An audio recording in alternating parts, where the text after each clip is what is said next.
आपका बिल हुआ 863 युआन। क्या? सिर्फ आईवी ड्रिप ही तो दिया है, ये इतना महंगा कैसे है? आपके पास रिपोर्ट आ गई? इसमें कुछ नहीं कर सकता। हाँ, आपात रोगी को पिछली रात कहाँ भेजा गया था? न्यूरोलॉजी में। ठीक है। डॉक्टर कहाँ है? उनको बाहर बुलाओ। पेशेंट फर्जी कहाँ है? सारे डॉक्टर उन्हें बाहर निकालो। सभी डॉक्टर को बाहर निकालो। बेशर्म फर्जी डॉक्टर हमारे आदमी को वापस लाओ। देखिए, ये अस्पताल है, आप ये सब यहाँ नहीं कर सकते। शांत हो जाइए। ये अस्पताल है, आप लोग चिल्लाइए मत। एक अच्छा खासा आदमी ऐसे ही कैसे मर सकता है? झूठ बोल रहे हो। जवाब चाहिए। हमें आपसे जवाब चाहिए। नहीं जाएंगे यहाँ से। रोगी का ऑपरेशन बहुत कामयाब हुआ था। रोगी की मौत का हमारे अस्पताल से कोई लेना देना नहीं है। अचानक रोगी के दिमाग की नस फट गई। हमने बचाने की बहुत कोशिश की, लेकिन अफसोस हम बचा नहीं सके। आप अपनी जिम्मेदारी से भाग रहे हैं। ऐसा काम मत कीजिए। आप लोग हमारे सामने रुकावट डाल रहे हैं। करेंगे। इसी वक्त यहाँ से निकल जाइए, वरना मुझे पुलिस को बुलाना पड़ेगा। पुलिस को बुलाने की धमकी चाहिए। हमारा आदमी वापस लाओ, वापस लाओ हमारा आदमी। डॉक्टर जैन, मेरे पति की मौत कैसे हुई? बताइए। मेरा बेटा कैसे मर सकता है?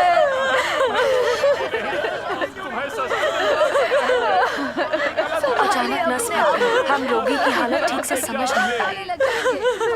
हमने उसे बचाने की पूरी कोशिश की।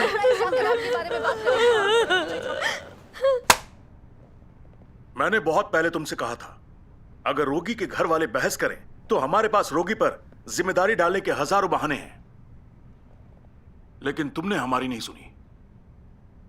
तुम्हारी इन्हीं हरकतों से अस्पताल की साख खराब होती है। चीफली, इसमें अस्पताल की ही गलती थी, लेकिन अस्पताल चाहता है कि हम रोगी के घर वालों से झूठ बोले। बस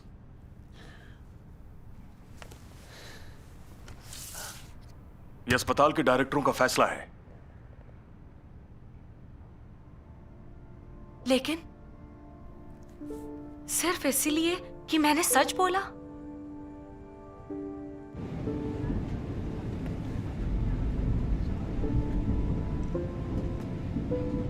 अस्पताल ने मामले को खत्म करने के लिए तुम्हें बलि का बकरा बनाया है, लेकिन ये गलत बात है। खैर, कुछ भी हो, मैंने तो अपनी अंतरात्मा की आवाज सुनकर रोगी के घर वालों को सच्चाई बता दी। मेरे मन में तो एकदम शांति है। तुम ईसाई हो, तुमने अपनी अंतरात्मा की सुनी, लेकिन तुमने सोचा है अस्पताल ने तुम पर मेडिकल अपराध का आरोप लगाकर निकाला। ये तुम्हारे काम के रिकॉर्ड पर एक धब्बा है। आगे चलकर काम ढूंढने में तुम्हें बहुत मुश्किल आएगी। अगला स्टॉप साउथ चायोंग रोड। कल उत्तर पूर्व में अधिकतम बारिश होने की संभावना है। नो, शायद तुम्हें सुनना अच्छा न लगे, लेकिन कहते हैं अपनी अज्ञानता का दोष दूसरों पर नहीं मढ़ा जा सकता। अस्पताल इसकी जिम्मेदारी नहीं लेना चाहता था। जब किसी ने कुछ नहीं कहा तो तुम्हें सच बोलने की क्या जरूरत थी?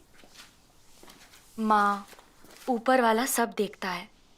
मैं अपने ज़मीर को दबाकर झूठ नहीं बोल सकती। मैं तुम्हारे सच बोलने के खिलाफ नहीं हूँ, लेकिन हर बात का एक समय और स्थान होता है। माँ, अब देखो, सच बोलने पर तुम्हारी नौकरी गई ना। माँ, आप भी ना। इस पर बरसने से क्या होगा? मिल जाएगी इसे दूसरी नौकरी। मेरी एक बात सुन लो, मैं कमा रहा हूँ ना। इसके जैसे ईमानदार लोग कहीं नहीं टिक सकते। अच्छा, अब गुस्सा मत कीजिए, बैठिए, पानी पीजिए।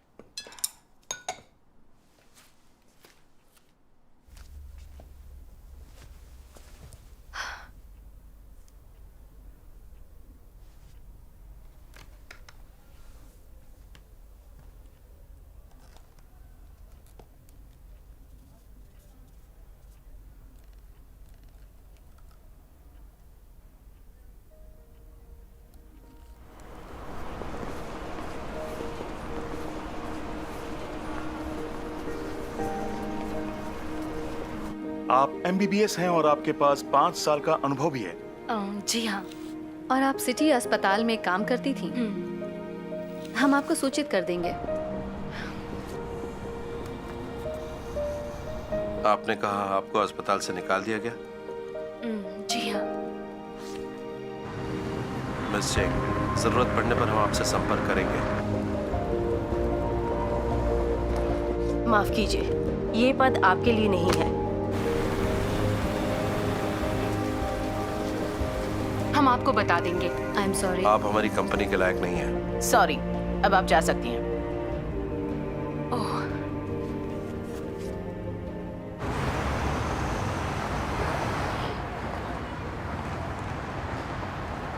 मिस्टर वोंग, मिस्टर वोंग, इस ठेकेदार के सरिये पतले हैं और सीमेंट की भी पकड़ कमजोर है। गलत काम करेंगे तो परेशानी हो सकती है। देगुआंग, देखो, जब तक मूल ढांचे में दिक्कत नहीं है तब तक चुप रहो। तुम्हें पता है इस प्रोजेक्ट का ठेकेदार कौन है? और नेताओं ने हमें हिदायत दी है कि उनका खास ख्याल रखा जाए। लेकिन मिस्टर वोंग, अगर बिल्डिंग में कोई परेशानी आई तो जिम्मेदारी कौन लेगा? चिंता मत करो, कुछ नहीं होगा। देखो देगुआंग, काम में थोड़ा लचीलापन रखो। इस चीज को लेकर नेताओं को परेशान करना ठीक नहीं है। दूसरे खुश तो तुम भी खुश, इस बात को समझे? अब जाओ।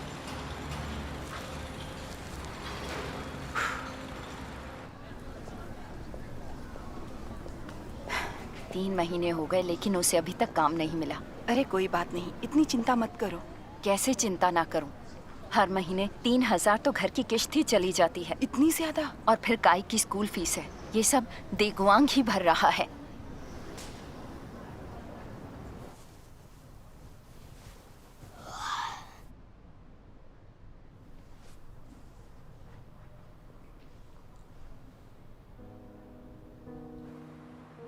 देगुआंग ने 2-2 काम पकड़ रखे हैं और रात की शिफ्ट भी करता है। माँ हूं, फिक्र तो होगी ना।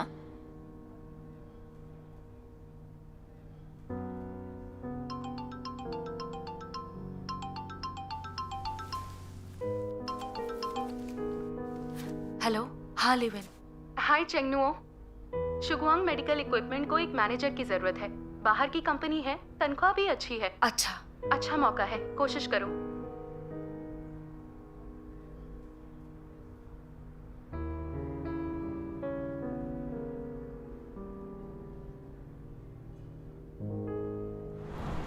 एक डॉक्टर होने के नाते मुझे पता है रोगियों को किस तरह के इक्विपमेंट चाहिए होते हैं और मैं ग्राहकों को पेशेवर दिशा और मशवरा भी दे सकती हूँ। बतौर व्यवसाय योजना प्रबंधक मेरे ये फायदे हैं। एक बात बताइए, आपने कहा कि आपने इस्तीफा दिया था, क्या ये सही है? सही है। सिटी अस्पताल में डॉक्टर होना बहुत बड़े सम्मान की बात है। आपने वहां से क्यों छोड़ दिया?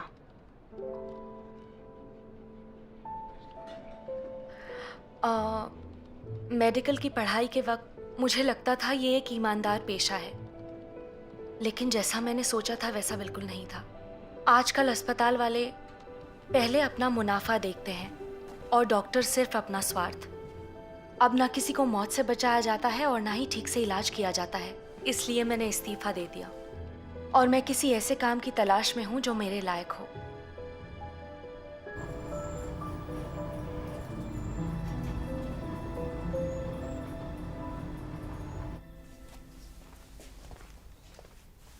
अरे तुम्हारा इंटरव्यू कैसा रहा? मैंने इंटरव्यू में झूठ बोला कि मैंने इस्तीफा दिया। कोई बात नहीं, एक अच्छी नौकरी के लिए झूठ बोल भी दिया तो क्या फर्क पड़ता है? लेकिन झूठ बोलने के लिए मैं दोषी महसूस कर रही हूँ। परमेश्वर चाहता है कि हम ईमानदार हों और मुझे उनके वचनों पर अमल करना है। जहां मेरे स्वार्थ की बात आती है वहां ना चाहते हुए भी झूठ क्यों बोलूं? शैतान के हाथों भ्रष्ट होने के बाद क्या हर कोई ऐसा ही नहीं है? लोग बहुत ही यथार्थवादी हैं। अगर हम झूठ ना बोलें तो हमारा कोई काम ही ना हो। अगर झूठ बोलना पड़े तो पाप स्वीकारते हुए परमेश्वर से प्रार्थना करो।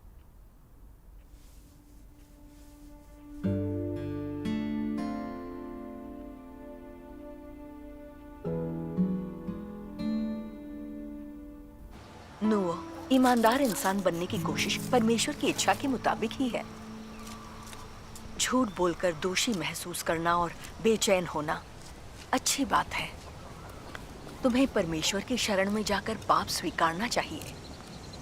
हमारा आत्मिक कद अभी बहुत छोटा है। और कुछ मामलों में हम अभी भी देह की इच्छाओं को त्याग नहीं सकते। खासकर बड़े मामलों में हम न चाहकर भी झूठ बोल देते हैं। पिछले कई सालों से कुछ बातों को लेकर मैं भी उलझन में रही हूँ।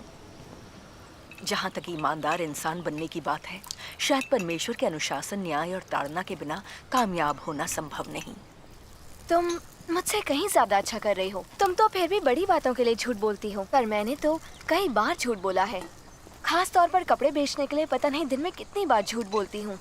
अपने ग्राहकों को धोखा देने पर पछताती भी हूँ, खुद से नफरत भी होती है, लेकिन उन्हें देखते ही अपने आप मुंह से झूठ निकलने लगता है। पता नहीं ये सब कब बंद होगा। वाकई ये सही कह रही है। जियामिन के मुंह खोलते ही झूठ बाहर आने लगता है। अगर कोई ग्राहक किसी कपड़े में अच्छा नहीं भी दिख रहा हो तो पता है क्या कहती है? वाह, ये शर्ट क्या लग रही है आप पे, क्या फिटिंग है इसकी, एकदम परफेक्ट, जैसे शर्ट टेलर मेड हो। तुम क्या मुझसे कम झूठ बोलते हो? जब भी तुम्हारा बॉस तुम्हें बुलाता है उसके सामने दुम हिलाने लगते हो और दोस्तों सहकर्मियों के साथ मीठी मीठी घिसी पिटी बातें और उनकी तारीफें करते हो। वही तो चलता है। बहाने मत बनाओ। तुम मेरी मॉम से कुछ क्यों नहीं कहती? तुम दोनों एक ही थैली के चट्टे बट्टे हो। लेकिन एक बात सुनो, तुम लोग साल 2 साल से परमेश्वर में आस्था रख रहे हो। तुम्हें सत्य की खोज करने की आवश्यकता है। ऐसे उलझन में फंसकर नास्तिकों की तरह नहीं रहा जा सकता। जानती हूँ माँ। पता है माँ। बात सही है, तुम्हारी माँ सही कह रही हैं, उनकी बात सुनो। जी पापा, माँ, आप लोग बिल्कुल फिक्र मत कीजिए। परमेश्वर में सचमुच मेरी आस्था है। मैंने परमेश्वर के काफ़ी वचन पढ़े हैं। दुनिया साफ नजर आती है, ये अंधकारमय और दुष्ट है, इसलिए ईमानदार इंसान बनने की कोशिश करता हूँ। लेकिन मैं सिर्फ अपने भाई बहनों के साथ ही ईमानदार बनने की कोशिश करता हूँ। नास्तिकों के आसपास मुझे सतर्क रहकर सावधानी से बातचीत करनी पड़ती है। ऑफिस में सच बोलने से कोई नाराज़ हो सकता है या मेरी पोजीशन गिर सकती है। लेकिन अब मुझे लग रहा है मैं आजकल कुछ ज़्यादा ही झूठ बोलने लग गया हूँ और इस बात को लेकर मैं काफ़ी परेशान हूँ। माँ, मैं एक सच्ची विश्वासी हूँ। कोशिश करती हूँ कि झूठ ना बोलूँ और ईमानदार इंसान बनूँ, लेकिन अनजाने में बोल जाती हूँ। कोशिश कर रही हूँ लेकिन होता नहीं। अब मुझे लग रहा है ईमानदार इंसान बनना वाकई बहुत मुश्किल है। लगता है झूठ से पीछा छुड़ाना बहुत मुश्किल है। हाँ, सही बात है। वाकई ईमानदार इंसान बनने की कोशिश से मुझे कुछ बातें समझ में आई हैं। इसकी सबसे बड़ी वजह है हमारा देह की इच्छाओं का त्याग न कर पाना। जब भी मैं झूठ बोलती हूँ, मैं अपने दैहिक प्रकृति के कब्जे में होती हूँ और जब अपने इरादों और लक्ष्यों के कब्जे में होती हूँ। जब तक हम में सत्य के लिए प्रेम और परमेश्वर की कामना नहीं होगी, हम दिखावे और छवि में ही उलझ कर रह जाएंगे और झूठ की समस्या से निकल नहीं पाएंगे। सही कहा। मैं इतने वर्षों की अपनी आस्था में आज तक झूठ से निजात नहीं पा सका। अगर ईमानदार इंसान बनना इतना ही आसान होता तो हमें परमेश्वर के न्याय के अनुभव की जरूरत नहीं पड़ती। परमेश्वर के अनुशासन का अनुभव लेने के बाद ही मेरे अंदर थोड़ा बदलाव आया। हालांकि मैं अब कम झूठ बोलता हूँ, लेकिन खास स्थितियों में अब भी झूठ बोल लेता हूँ। झूठ और कपट की भ्रष्टता ने गहरी जड़ें जमा रखी हैं। इनसे छुटकारा आसान नहीं। सही बात है। प्रभु यीशु ने कहा था, परंतु तुम्हारी बात हाँ की हाँ या नहीं की नहीं हो, क्योंकि जो कुछ इससे अधिक होता है वह बुराई से होता है। तुम अपने पिता शैतान से हो और अपने पिता की लालसाओं को पूरा करना चाहते हो।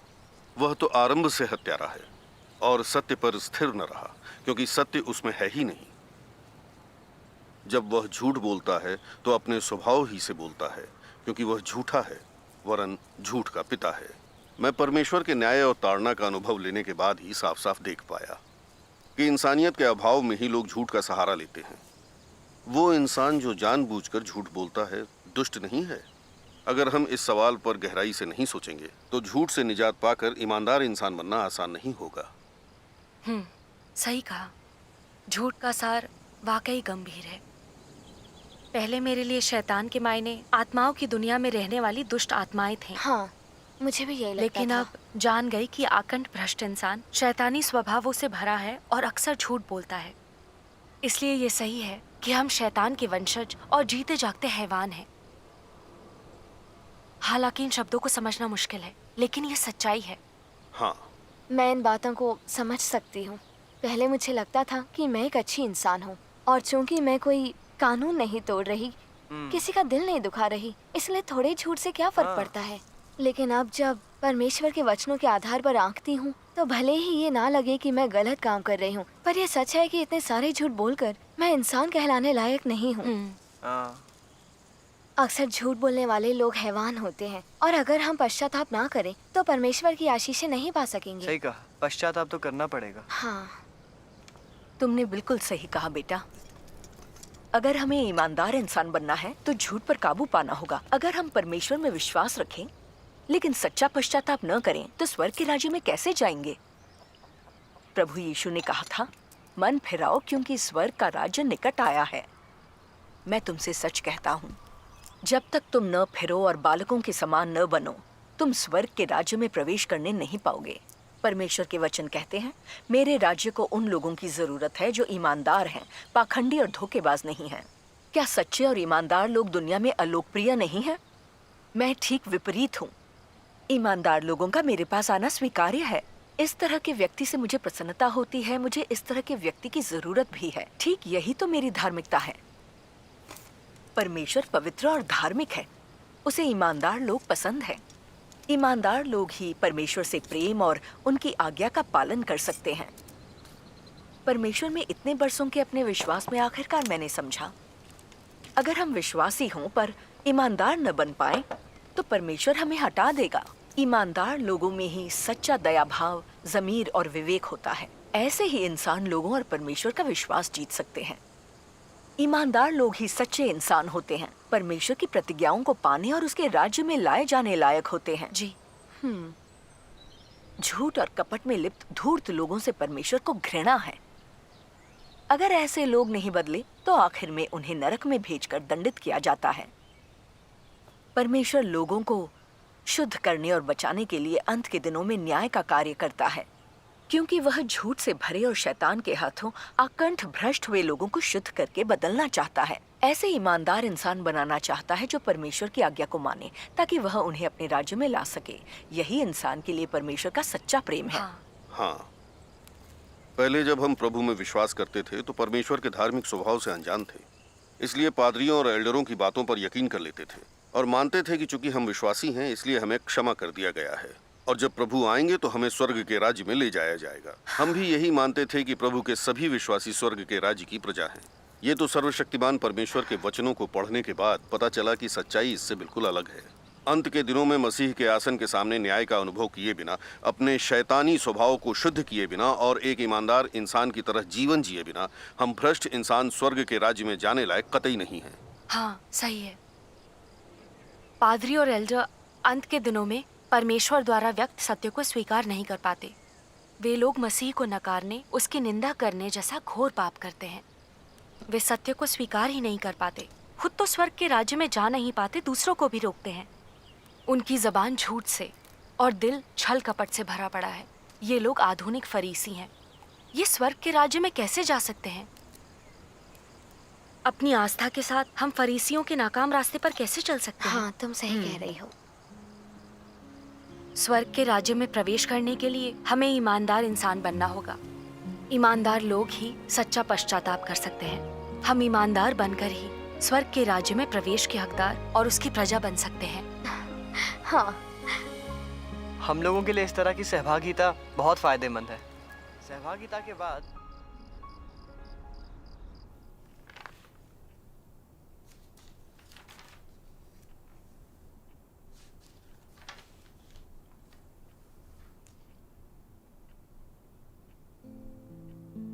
बहन चेंगनुओ 19 मत। परमेश्वर का धन्यवाद। बहन झांग जिए 21 मत। बहन झांग जी सिंचन की उपयाजक चुनी गई हैं। परमेश्वर का धन्यवाद। बधाई हो। बहन चैंग, आज 2 मतों से हारने के बाद आपको कैसा लग रहा है? मैंने कभी सोचा ही नहीं था कि मैं चुनी जाऊंगी। सिंचन के उपयाजक के काम में सत्य की समझ और व्यावहारिक अनुभव की जरूरत होती है। मैं तो इस लायक हूं ही नहीं, इसलिए मेरी हार तो तय ही थी।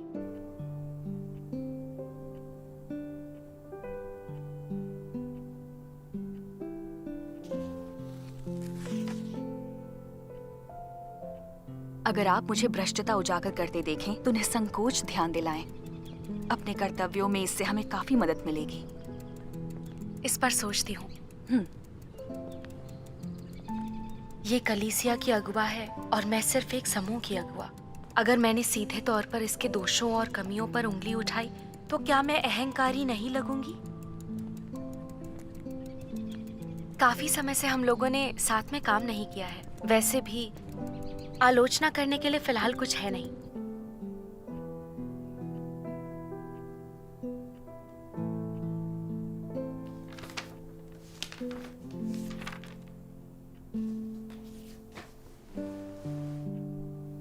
मैं सचमुच बहुत झूठ बोलती हूँ। इससे पूरी तरह छुटकारा कब मिलेगा?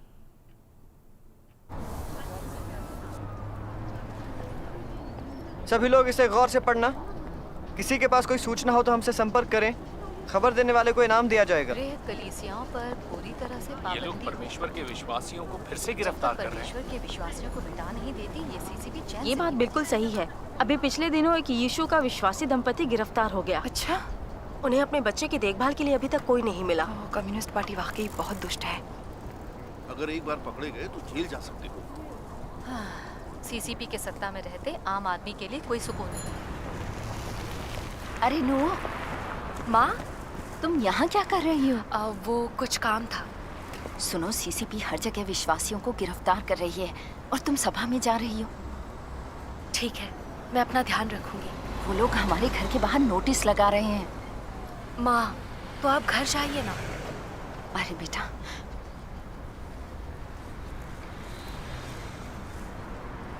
आओ इधर से चलते हैं।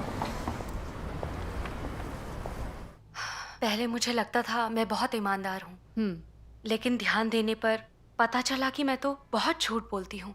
जहाँ बात मेरे हितों की, इज्जत और रुतबे की आती है, वहाँ मैं झूठ का सहारा लेती हूँ। ऐसे झूठ का सार बहुत गंभीर होता है।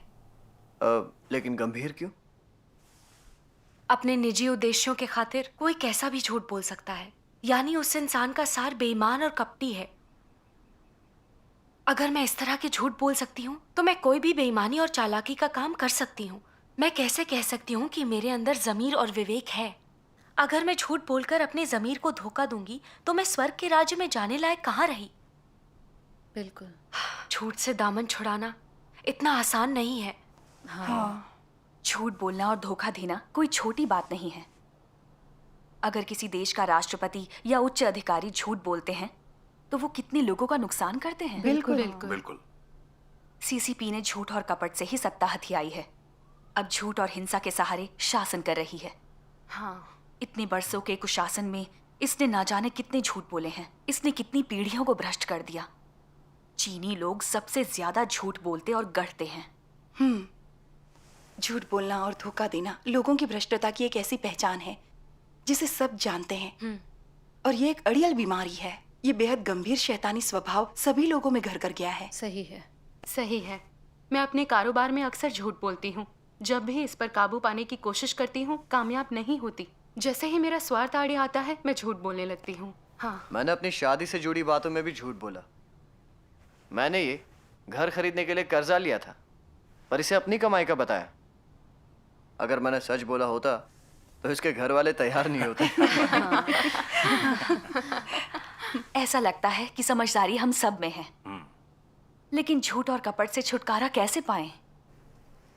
अंत के दिनों में परमेश्वर के न्याय का कार्य मूलतः इंसान के भ्रष्ट स्वभावों को ठीक करना और इंसान को उसके मूल स्वरूप में ले जाना था। आइए परमेश्वर के वचनों के कुछ अंशों को पढ़ें। ठीक है। परमेश्वर कहते हैं, एक ईमानदार इंसान बनो, ना कि एक ऐसा इंसान जो हमेशा चालबाजी या कपट करे। मैं फिर तुम लोगों से ईमानदार इंसान बनने की बात कह रहा हूं। मैं उनकी सराहना करता हूं जो दूसरों पर संदेह नहीं करते, और उन्हें भी पसंद करता हूं जो सत्य को स्वीकार करते हैं। इन दो तरह के मनुष्यों की मैं बहुत परवाह करता हूं, क्योंकि मेरी दृष्टि में वे ईमानदार मनुष्य हैं। आमीन।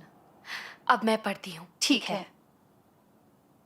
तुम्हें जानना चाहिए कि परमेश्वर एक ईमानदार मनुष्य को पसंद करता है। परमेश्वर के पास निष्ठा का सार है और इसलिए उसके वचन पर हमेशा भरोसा किया जा सकता है। इसके अतिरिक्त उसका कार्य दोष रहित और निर्विवाद है। इसलिए परमेश्वर ईमानदार लोगों को पसंद करता है।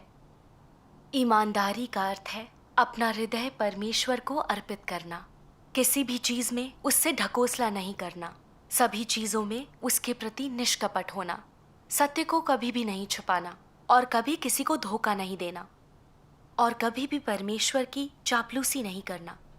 संक्षेप में, ईमानदार होने का अर्थ है अपने कार्यों और वचनों में अशुद्धता से परहेज करना और ना तो परमेश्वर को और ना ही मनुष्य को धोखा देना। परमेश्वर का धन्यवाद। तू जो कुछ भी करता है, हर कार्य, हर इरादा और हर प्रतिक्रिया अवश्य ही परमेश्वर के सम्मुख लाई जाएगी। परमेश्वर के पर्यवेक्षण को स्वीकार करने की प्रक्रिया शुद्धिकरण की प्रक्रिया है। जितना तू परमेश्वर के पर्यवेक्षण को स्वीकार करता है, उतना ही तू शुद्ध होता जाता है, और जितना तू परमेश्वर की इच्छा के अनुसार चलता है, उतना ही तू भ्रष्टता और अपव्यय की बुलाहट को नहीं सुनेगा और तेरा हृदय परमेश्वर की उपस्थिति में रहेगा। जितना तू उसके पर्यवेक्षण को स्वीकार करता है, तू शैतान को उतना ही लज्जित करता है और उतना अधिक देह की इच्छाओं को त्यागने में सक्षम होता है। इसलिए परमेश्वर के पर्यवेक्षण को स्वीकार करना एक ऐसा मार्ग है जिसका व्यक्ति को अवश्य अभ्यास करना चाहिए। इससे कोई फर्क नहीं पड़ता कि तू क्या करता है, यहाँ तक कि जब भी तू सहभागिता करता है तब भी यदि तू अपने कर्मों को परमेश्वर के सम्मुख लाता है और उसके पर्यवेक्षण को चाहता है, और अगर तेरा इरादा परमेश्वर की आज्ञाकारिता का है, तो जो तू अभ्यास करता है वो बहुत सही होगा। यदि केवल तू जो करता है वह सब कुछ परमेश्वर के सम्मुख लाता है और परमेश्वर के पर्यवेक्षण को स्वीकार करता है, तो वास्तव में तू ऐसा व्यक्ति बन सकता है जो परमेश्वर की उपस्थिति में रहता है। परमेश्वर का हमसे ईमानदार इंसान बनने की अपेक्षा करना मायने रखता है। अनुग्रह के युग में प्रभु यीशु ने कहा, मैं तुमसे सच कहता हूँ कि जब तक तुम ना फिरो और बालकों के समान ना बनो, तुम स्वर्ग के राज्य में प्रवेश करने नहीं पाओगे। अंत के दिनों में सर्वशक्तिमान परमेश्वर आ चुका है और वो ये भी लगातार अपेक्षा करता है कि हम धूर्त इंसान बनने के बजाय ईमानदार बने। उसने हमें ईमानदार इंसान बनने के बहुत से सिद्धांत बताए हैं और मार्ग दिखाए हैं। सही है। ईमानदार इंसान बनने के लिए पहले हमें परमेश्वर को अपना हृदय सौंपना होगा, उसकी निगरानी को स्वीकारना होगा, उसके न्याय, ताड़ना, काट छांट और व्यवहार को स्वीकारना होगा। ये समझना होगा कि शैतान ने हमारे स्वभाव और प्रकृति को किस हद तक भ्रष्ट कर दिया है। हमें खुद से घृणा करनी होगी और सच्चे मन से पश्चाताप करना होगा, तब जाकर हम ईमानदार इंसान बन सकते हैं। हाँ, यही सही मार्ग है। परमेश्वर का धन्यवाद। परमेश्वर के वचनों के आधार पर हमें आत्ममंथन करना होगा। हम झूठ बोलने की अपनी प्रवृत्ति पर लगाम क्यों नहीं लगा सकते? ये वाकई हमारी प्रकृति की समस्या है और हमारे स्वभाव को दर्शाता है। हाँ। अगर हम अपने झूठ बोलने के मूल कारण को ना समझें, खुद को काबू में करने और झूठ से छुटकारा पाने की इच्छा करते रहें, तो बात नहीं बनेगी। ये तरीके काफी नहीं हैं। ये बात सच है। बिल्कुल। बहुत से लोग अक्सर ईमानदार इंसान बनने के अपने अनुभव में नाकाम हो जाते हैं। हमें इससे सबक लेना चाहिए। हमें ये सही कह रही है। हाँ, बहुत से लोगों का ख्याल है कि झूठ बोलना कोई बड़ी समस्या नहीं है, ये पाप नहीं है और इससे इंसान का चरित्र या इंसानियत जाहिर नहीं होती, लेकिन ये ख्याल बहुत गलत है। बिल्कुल। मैं भी पहले ऐसा ही सोचता था। अब हम परमेश्वर के वचनों के अनुसार अपना हृदय उसे सौंपकर अक्सर उसकी निगरानी को स्वीकार करके ईमानदार इंसान बनने का प्रयास करते हैं। ये झूठ से छुटकारा पाने और ईमानदार इंसान बनने के लिए बेहद जरूरी है। आज मैं इस पहलू पर सहभागिता करने के लिए अपने छोटे मोटे अनुभव बताती हूँ। ठीक है। मुझे याद है एक बार मेरी कलीसिया के अगुवा ने मुझे उनकी गलतियां बताने के लिए कहा। मुझे पता था कि वे बैठकों में सिद्धांतों और वचनों पर ही बात करते थे, किसी व्यवहारिक समस्या को नहीं सुलझाते थे। मुझे डर था कि सच बता देने पर वे नाराज हो सकते हैं, तो मैंने इससे निकलने के लिए बिना अहमियत वाली चीजें सोची। फिर भी मन में अपराध बोध था। मुझे परमेश्वर की बात याद आई, इससे कोई फर्क नहीं पड़ता कि तू क्या करता है, यहाँ तक कि जब तू अपने भाई बहनों के साथ सहभागिता करता है तब भी यदि तू अपने कर्मों को परमेश्वर के सम्मुख लाता है और उसके पर्यवेक्षण को चाहता है और तेरा इरादा स्वयं परमेश्वर की आज्ञाकारिता का है, तो जो तू अभ्यास करता है वह बहुत सही होगा। मैंने मन ही मन परमेश्वर से प्रार्थना की, हे परमेश्वर, मुझे सच बोलने से डर लगता है। मैं बोलने की कोशिश में लोगों को उलझा देती हूँ। मैं बहुत झूठ बोलती हूँ। मेरे बोलने और काम करने के कोई सिद्धांत नहीं है। हे परमेश्वर, तुम मुझे प्रबुद्ध करते रहो। और फिर मैंने कलीसिया के अगुवा से कहा, आप सिद्धांतों और वचनों की बात ज्यादा करते हैं लेकिन समस्याएं नहीं सुलझा सकते। क्या इस तरह के काम करना परमेश्वर की इच्छा के अनुरूप है? सही है। मेरी बात सुनकर वे परेशान होने की बजाय बोले कि मेरी बात सही है। वे सत्य के अमल पर ध्यान देने लगे और उसके बाद उनकी सहभागिता ज्यादा व्यवहारिक हो गई। परमेश्वर का धन्यवाद। मुझे यह बदलाव देखकर बहुत खुशी हुई। मैंने देखा कि ईमानदारी से सच बोलने पर लोग नाराज नहीं होते, बल्कि इससे उन्हें मदद मिलती है। ईमानदार बनने का अनुभव वाकई सुखद परिणाम लाया। ईमानदार इंसान बनना बहुत अच्छी बात है। परमेश्वर का धन्यवाद। परमेश्वर के वचनों पर आज की सहभागिता से मुझे एक मार्ग मिला है। पहले जब मैं झूठ बोलती थी तो परमेश्वर के सामने अपने पाप स्वीकार कर लिया करती थी। मैंने परमेश्वर के वचनों में न्याय और ताड़ना को स्वीकार नहीं किया था और अपनी शैतानी स्वभाव व प्रकृति को नहीं जाना था और इसे ऐसे ही चलते रहने दिया। और जब अगली बार इस तरह की चीजें मेरे सामने आई तो मैं फिर झूठ बोल गई। अब मैं समझ गई कि परमेश्वर को अपना हृदय समर्पित कर देना, परमेश्वर की निगरानी को सदा स्वीकारना, उनके वचनों से अपने इरादों, अपने हर झूठ की पृष्ठभूमि और उसके मूल कारण पर मनन करना। झूठ बोलने की हमारी शैतानी प्रकृति को समझना ही सबसे अच्छा तरीका है। सत्य पर अमल करने के लिए यह जरूरी है। परमेश्वर का धन्यवाद। परमेश्वर का सही बात है। जब हम सत्य को खोजते हैं और इन मामलों को साफ तौर पर देखते हैं और अपने स्वार्थी शैतानी स्वभाव, कपट, बुराई और लालच के बारे में जान जाते हैं तो हमें समझ में आ जाता है कि झूठ बोलने का असली कारण अपनी प्रतिष्ठा, रुतबे और अपने हितों की रक्षा करना है। हम अपने घृणित उद्देश्यों और इरादों को छुपाने के लिए झूठ बोलते हैं। दरअसल हम लोग पाखंडी हैं।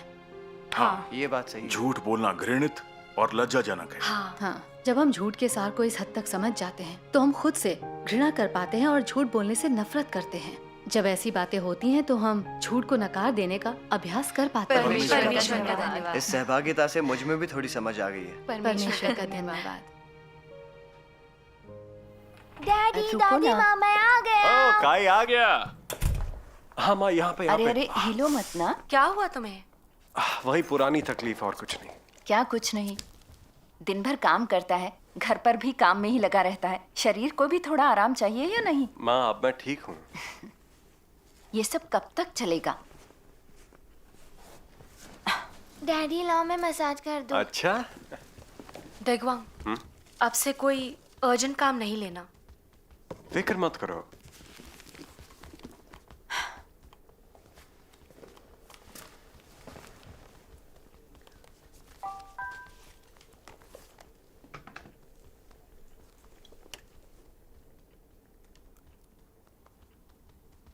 शुगवांग मेडिकल इक्विपमेंट ने कल मुझे दोबारा इंटरव्यू के लिए बुलाया है। अच्छा, आपकी बार शायद बात बन जाए, है ना बेटा? हाँ। मॉम को गुड लक विश करो। ठीक है डैड। बोलो good luck mom. Good luck mom.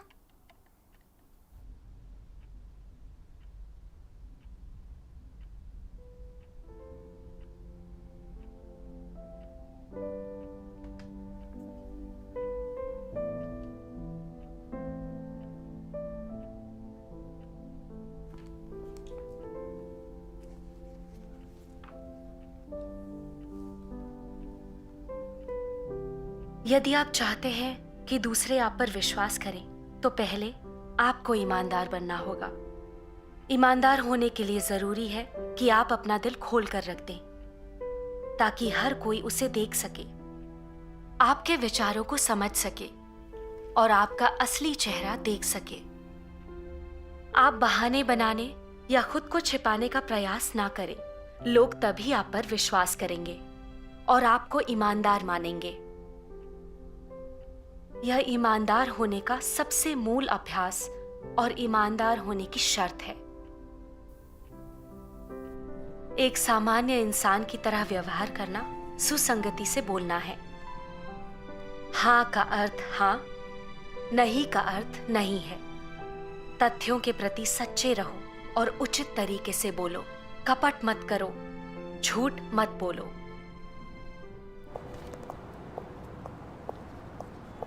Miss Cheng, अगर आपको योजना विभाग में प्रबंधक के रूप में रख लिया जाए तो आप अपने काम को किस तरह से अंजाम देंगी? आपके सवाल का जवाब देने से पहले मैं एक बात सच बता दूं।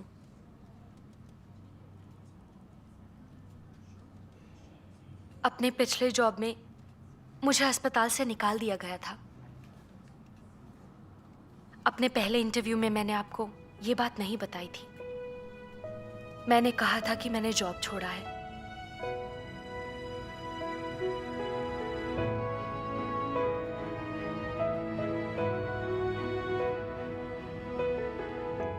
मिस चेंग, अभी आपने जो कहा है, क्या उसके नतीजों से आप वाकिफ हैं? जी हाँ, शायद मुझे जॉब ना मिले। नतीजे चाहे जो हों, मैं आपकी शुक्रगुजार हूं कि मुझे आपने दोबारा मौका दिया। I am sorry miss Cheng, यहाँ आने का शुक्रिया।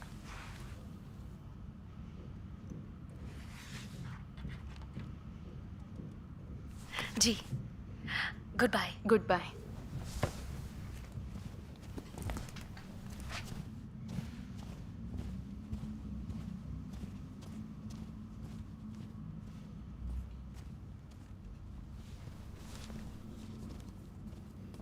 मिस्टर झांग, हेलो, बैठिए।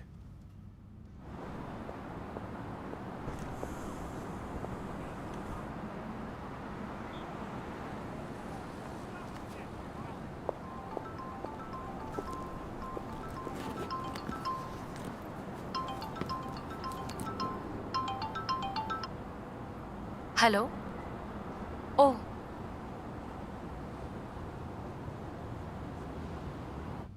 मैंने बहुत लोगों का इंटरव्यू लिया है। हर आदमी अच्छी अच्छी बातें करता है ताकि उसे जॉब मिल जाए, लेकिन आप अलग हैं। मुझे आपका आचरण अच्छा लगा। हमें आप जैसों की जरूरत है, जो ईमानदार हों, बेबाक हों और जिनमें जिम्मेदारियां उठाने का साहस हो।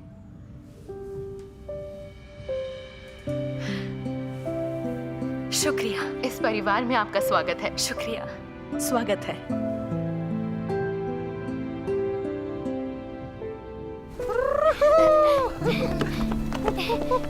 मुझे चाहिए। मुझे ताज्जुब है, तुमने माना कि तुमने झूठ बोला था, फिर भी उन्होंने तुम्हें रख लिया। परमेश्वर ईमानदार लोगों पर अपना आशीष बनाए रखते हैं। आओ। अरे वाह, आपको तो बहुत अच्छा जॉब मिल गया। परमेश्वर का धन्यवाद। ये लो। हाँ, मेरे साथ जो कुछ हुआ उसने मेरी सोच बदल दी। मुझे लगता था दुनिया दुष्ट और बुरी है, झूठ और कपट से भरी है।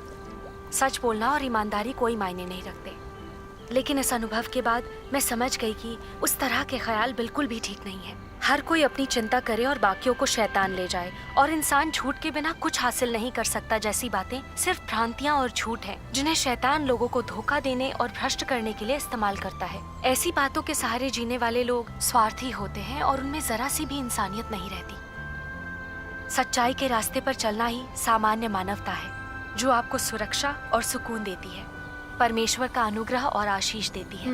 बहुत बढ़िया। इनके लिए इस तरह का अनुभव और समझ हासिल करना बहुत मुश्किल रहा है।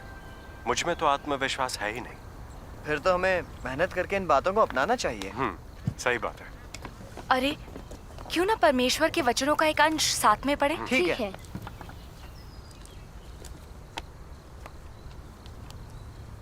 मैं पढ़ता हूँ।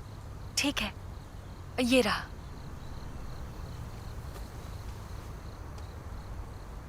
इस दुनिया में रहते हुए, शैतान के भ्रष्टाचार के प्रभाव में रहते हुए, लोगों का ईमानदार बने रहना असंभव है। इससे वे और भी अधिक कपटी बन सकते हैं। लेकिन हम किस तरह ईमानदार होकर इस समाज और इस दुनिया में जीवित रह सकते हैं? क्या हम दूसरों के द्वारा किनारे किए जा सकते हैं? नहीं, हम पहले की भांति ही जीवित रहेंगे, क्योंकि हम भोजन करने या श्वास लेने के लिए विश्वासघात पर निर्भर नहीं है। इसके बजाय हम लोग जीवन जीने के लिए परमेश्वर द्वारा प्रदान किए गए श्वास और जीवन पर निर्भर करते हैं। ये बस ऐसा है कि आज हमने परमेश्वर के वचनों के सत्य को स्वीकार किया है। हमारे पास जीवन जीने के नए नियम, जीवन के नए लक्ष्य हैं, जो हमारे जीवन जीने के तौर तरीके में बदलाव लाने में मदद करेंगे। ये बस ऐसा है कि हम परमेश्वर को संतुष्ट करने और उद्धार पाने के उद्देश्य से जीवन जीने के साधन और तरीके बदल रहे हैं। इनमें से किसी भी चीज का भोजन, कपड़े और शरीर के निवास स्थान से कोई संबंध नहीं है। यह हमारी आध्यात्मिक जरूरत है। परमेश्वर का धन्यवाद। परमेश्वर का वचन सत्य है। अगर हम ईमानदार इंसान बने तो उसमें कोई परेशानी नहीं है।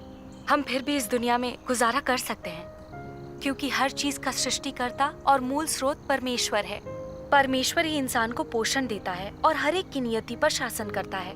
परमेश्वर ही इंसान की प्रगति में उसकी अगुवाई करता है। परमेश्वर ने ही अंत के दिनों में सत्य व्यक्त किया है, ताकि परमेश्वर के सभी विश्वासी सच्चाई पर चलें, उसमें प्रवेश करें और जीवन के सत्य को हासिल करें। हम परमेश्वर के वचनों के अनुसार व्यवहार करके उनकी स्वीकृति और आशीष पा सकते हैं। पिछले कुछ सालों में परमेश्वर के वचनों के अभ्यास और अनुभव से मैंने थोड़ी बहुत प्रबुद्धता पाई है। परमेश्वर के वचन बहुमूल्य हैं। वे वाकई हमारा जीवन बन सकते हैं। नो, तुम्हारा अनुभव और समझ हमारे लिए वाकई मददगार है। अब मेरे अंदर सत्य पर अमल करने और एक ईमानदार इंसान बनने का आत्मविश्वास ज्यादा आ गया है। परमेश्वर का धन्यवाद। परमेश्वर का धन्यवाद।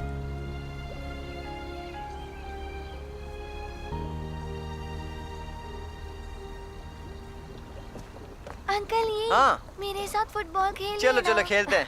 आओ चलो हम भी चलो चलते हैं, हम सब चलते मुझे हैं। हरा कर दिखाना, सुनो ठीक है? देखो, मुझे तुमसे कुछ कहना है। कहो, क्या बात है? इस जॉब में मुझे ज्यादा काम नहीं रहता। मैं कलीसिया के कामों में और ज्यादा हाथ बटाना चाहती हूँ। क्या ख्याल है? ख्याल अच्छा है, लेकिन आजकल सीसीपी का उत्पीड़न काफी बढ़ गया है। कलीसिया के लिए काम करना खतरनाक है। मैं सावधान रहूंगी। माँ, आज रात तो दावत गाय है। भूख लगी है? ठीक है, मैं तुम्हें मटन देती हूँ। ये लो। बिल्डिंग गिरने के कारणों की वजह की जांच की जा रही है। हादसे के बाद साइट की बगल की दोनों बिल्डिंगों के लोगों को एक स्कूल में शिफ्ट कर दिया गया। उसी शाम उन लोगों के लिए एक होटल में रहने की व्यवस्था कर दी सब कुछ गई। ढह गया। अगले दिन निवासी इस बात की पुष्टि होने भयानक के हादसा बाद है। अपने घरों को लौट गए कि अब किसी तरह का कोई खतरा नहीं है। जांच देखो, से पता चला है तुम्हारे प्रोजेक्ट में बिल्डिंग ऐसी कोई गिरने का समस्या तो मुख्य नहीं है ना? कारण इसके उत्तरी छोर पर बना 10 मीटर ऊंचा आजकल हर बिल्डर मिलावटी मटेरियल का प्रयोग करता है, इसीलिए इतनी बिल्डिंगें गिर रही हैं। दक्षिण की ओर एक भूमिगत देगवांग, 4.6 मीटर निर्माण की लंबा खराब गैरेज गुणवत्ता से लोगों की जिसमें जान जा खुदाई का सकती है। काम इसमें चल रहा लापरवाही था। नहीं बरती जा दोनों तरफ से सकती। दबाव पड़ने के कारण समानांतर स्थान से मिट्टी हटती परमेश्वर के विश्वासी होने के नाते काम करने का हमारा एक सिद्धांत होना चाहिए। हम लोग फर्जी, कपटपूर्ण और अनुचित काम नहीं कर सकते। इसी महीने की 21 तारीख को रात 8:30 बजे इसी शहर में अचानक एक निर्माण चलो चलो गरम गरम खा लो। गाय बेटा, मछली और लो ना। लेता हूँ। मेरा होशियार बच्चा। हो गए थे। इसमें कुछ गड़बड़ है। तुम इससे फिर सुनो से देख चेंगनो, लो। हाँ, तुमसे कोई मिलने आया है। अच्छा आती हूँ।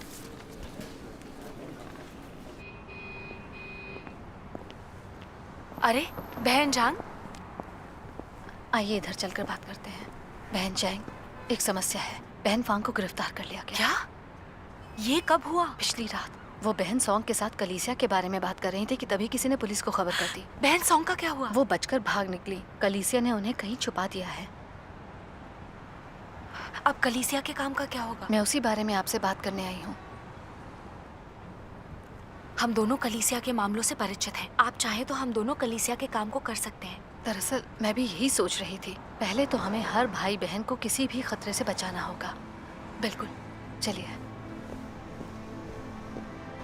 हाल ही में लॉन्गचैंग म्युनिसिपल पीएसबी की निगरानी की वजह से सर्वशक्तिमान परमेश्वर की कलीसिया के 26 सदस्यों को गिरफ्तार कर लिया गया है। इसमें 5 कलीसिया के अगुवा और 8 धर्मोपदेशक शामिल हैं। पिछले 2 महीने में प्रांत की पीएसबी ने सर्वशक्तिमान परमेश्वर की कलीसिया के 152 सदस्यों को गिरफ्तार कर लिया है।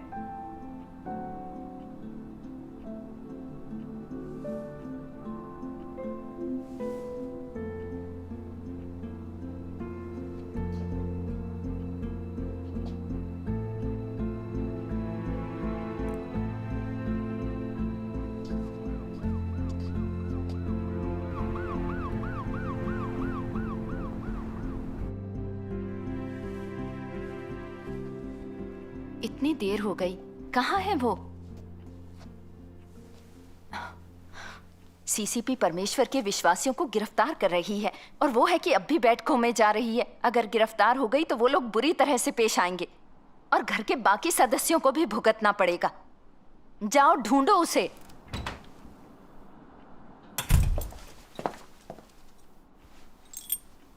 अब बाहर जाकर कलीसिया के काम करना बंद करो। अब से घर में ही परमेश्वर के वचन पढ़ेंगे और बैठकें करेंगे। देगवांग, अगर हम लोग सीसीपी के डर से अपना कर्तव्य भी न निभाएं, तो क्या हम अपनी गवाही नहीं गवा रहे? यह परमेश्वर में सच्ची आस्था कैसे हुई? मैं तुम्हें लेकर चिंतित हूं, समझी? अगर तुम ऐसे भाग दौड़ करती रहोगी और किसी दिन सीसीपी ने गिरफ्तार कर लिया तो वो तुम्हें यातना देंगे, परमेश्वर को धोखा देकर कलीसिया को बेचने पे मजबूर करेंगे, और कुछ गड़बड़ हुई तो तुम्हें मार देंगे। कम्युनिस्ट पार्टी के शासन में परमेश्वर में आस्था रखना, बिना यातना सहे सत्य को हासिल करना और परमेश्वर द्वारा बचाया जाना, ये नामुमकिन है।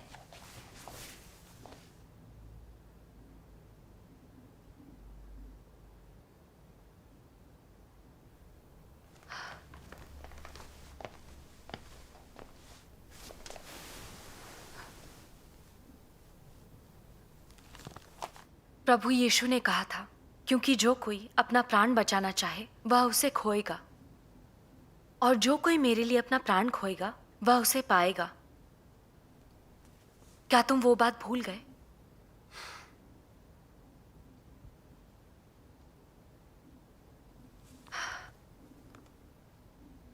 कलीसिया की अगुवा को गिरफ्तार कर लिया गया और कलीसिया को किसी काम करने वाले की जरूरत है। ऐसे में पता चलता है किस में असली निष्ठा और सच्चाई है और किस में नहीं। कलीसिया में बहुत से भाई बहन ऐसे हैं कि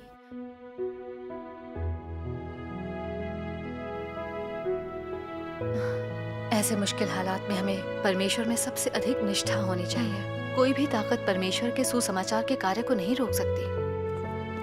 काम खत्म हो गया है, मैंने कल चेंगनुओ, बॉस खाना मंगवा रहे हैं, तुम भी आ जाओ।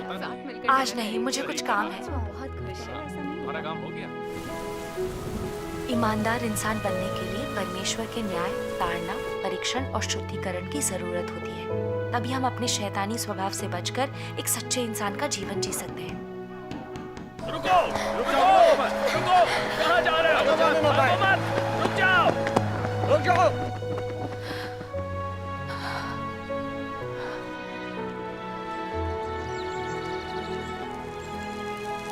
बहन झांग जिए 23 मत, बहन चेंगनुओ 25 मत। चेंगनुओ और झांग जिए को कलीसिया का अगुवा चुना जाता है। परमेश्वर का धन्यवाद। परमेश्वर का।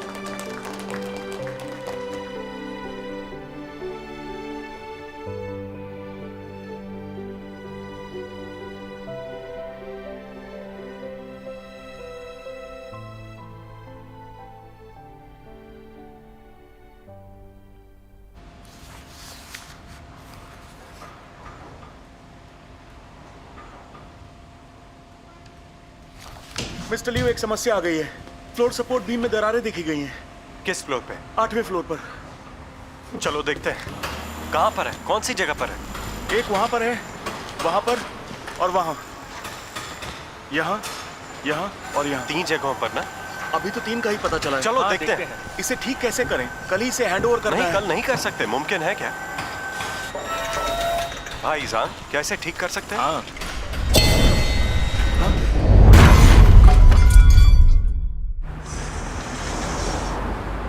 हेलो, क्या?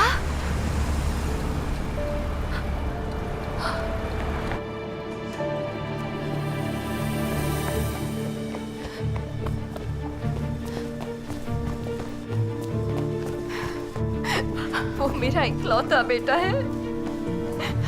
अगर उसे कुछ हो गया तो मैं कैसे जीऊंगी? माँ, देखो कैसा है।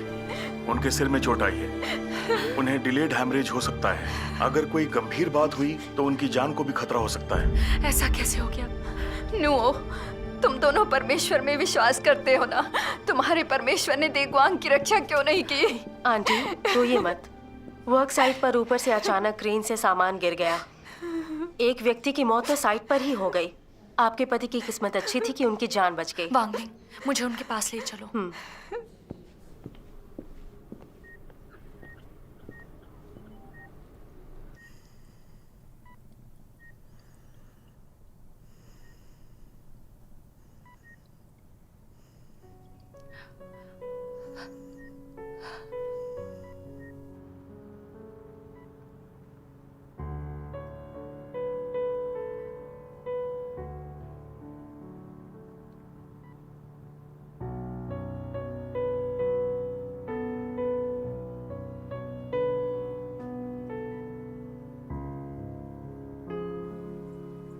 देगुआंग कई दिनों से बेहोश है। ये बेहोशी उसके लिए अच्छी नहीं है। आपको हर स्थिति के लिए तैयार रहना है।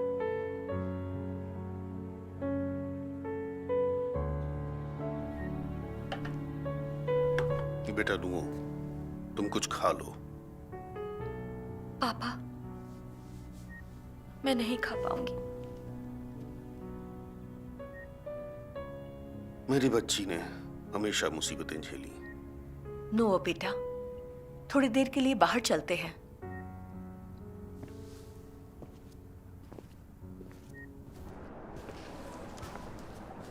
माँ, मैं जानती हूँ देगवांग के इस हादसे में मेरे लिए एक सबक है,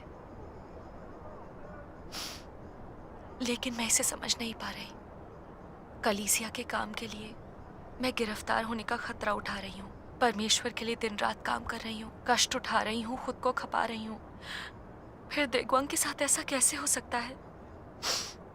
परमेश्वर ने उसकी रक्षा क्यों नहीं की? उसकी माँ मुझसे चिढ़ती है, मेरे दोस्त और घर वाले मेरा मजाक उड़ाते हैं।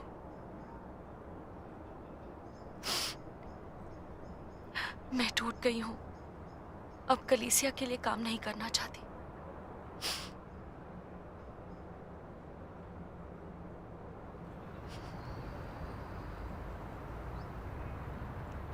नुओ, मैं तुम्हारे दर्द और पीड़ा को समझती हूँ, लेकिन हम परमेश्वर को दोष नहीं दे सकते। लोग कहते हैं हादसे होते रहते हैं, पूरा जीवन ही अनिश्चित है। कभी न कभी सभी को इन परेशानियों से गुजरना पड़ता है। आपदा के वक्त नास्तिक लोग कड़वे और असहाय हो जाते हैं। ऐसे हादसों और पीड़ाओं में हम जैसे परमेश्वर के विश्वासियों को भी सदमा लगता है, लेकिन हम परमेश्वर से प्रार्थना कर सकते हैं, उसकी मौजूदगी को महसूस करते हैं। हमारे पास दिलासा और मार्गदर्शन के लिए उसके वचन हैं। हमें सदमा लगता है, लेकिन उतना नहीं। जब अय्यूब के परीक्षण हुए तो उसने परमेश्वर को दोष नहीं दिया। उसने उससे कहा, क्या हम जो परमेश्वर के हाथ से सुख लेते हैं दुख न लें? अय्यूब ईमानदार था, सच्चा था, परमेश्वर के डर से बुराई से दूर रहता था। वो झूठ बोलने का पाप नहीं करता था। परमेश्वर ने उसकी सराहना करते हुए उसे पूर्ण पुरुष कहा था। नुओ, क्या तुम प्रायः अय्यूब का अनुकरण करने और ईमानदार इंसान बनने के लिए नहीं कहती हो? अब जब देगुआंग के साथ ये हादसा हो गया तो तुम शिकवा क्यों कर रही हो? कोई भी ईमानदार इंसान ऐसा नहीं करेगा। नुओ, 2 दिन से तुम सोई नहीं हो। तुम्हारे डैड यहाँ हैं। तुम घर जाकर थोड़ा आराम कर लो, परमेश्वर के वचन भी पढ़ो। हाँ?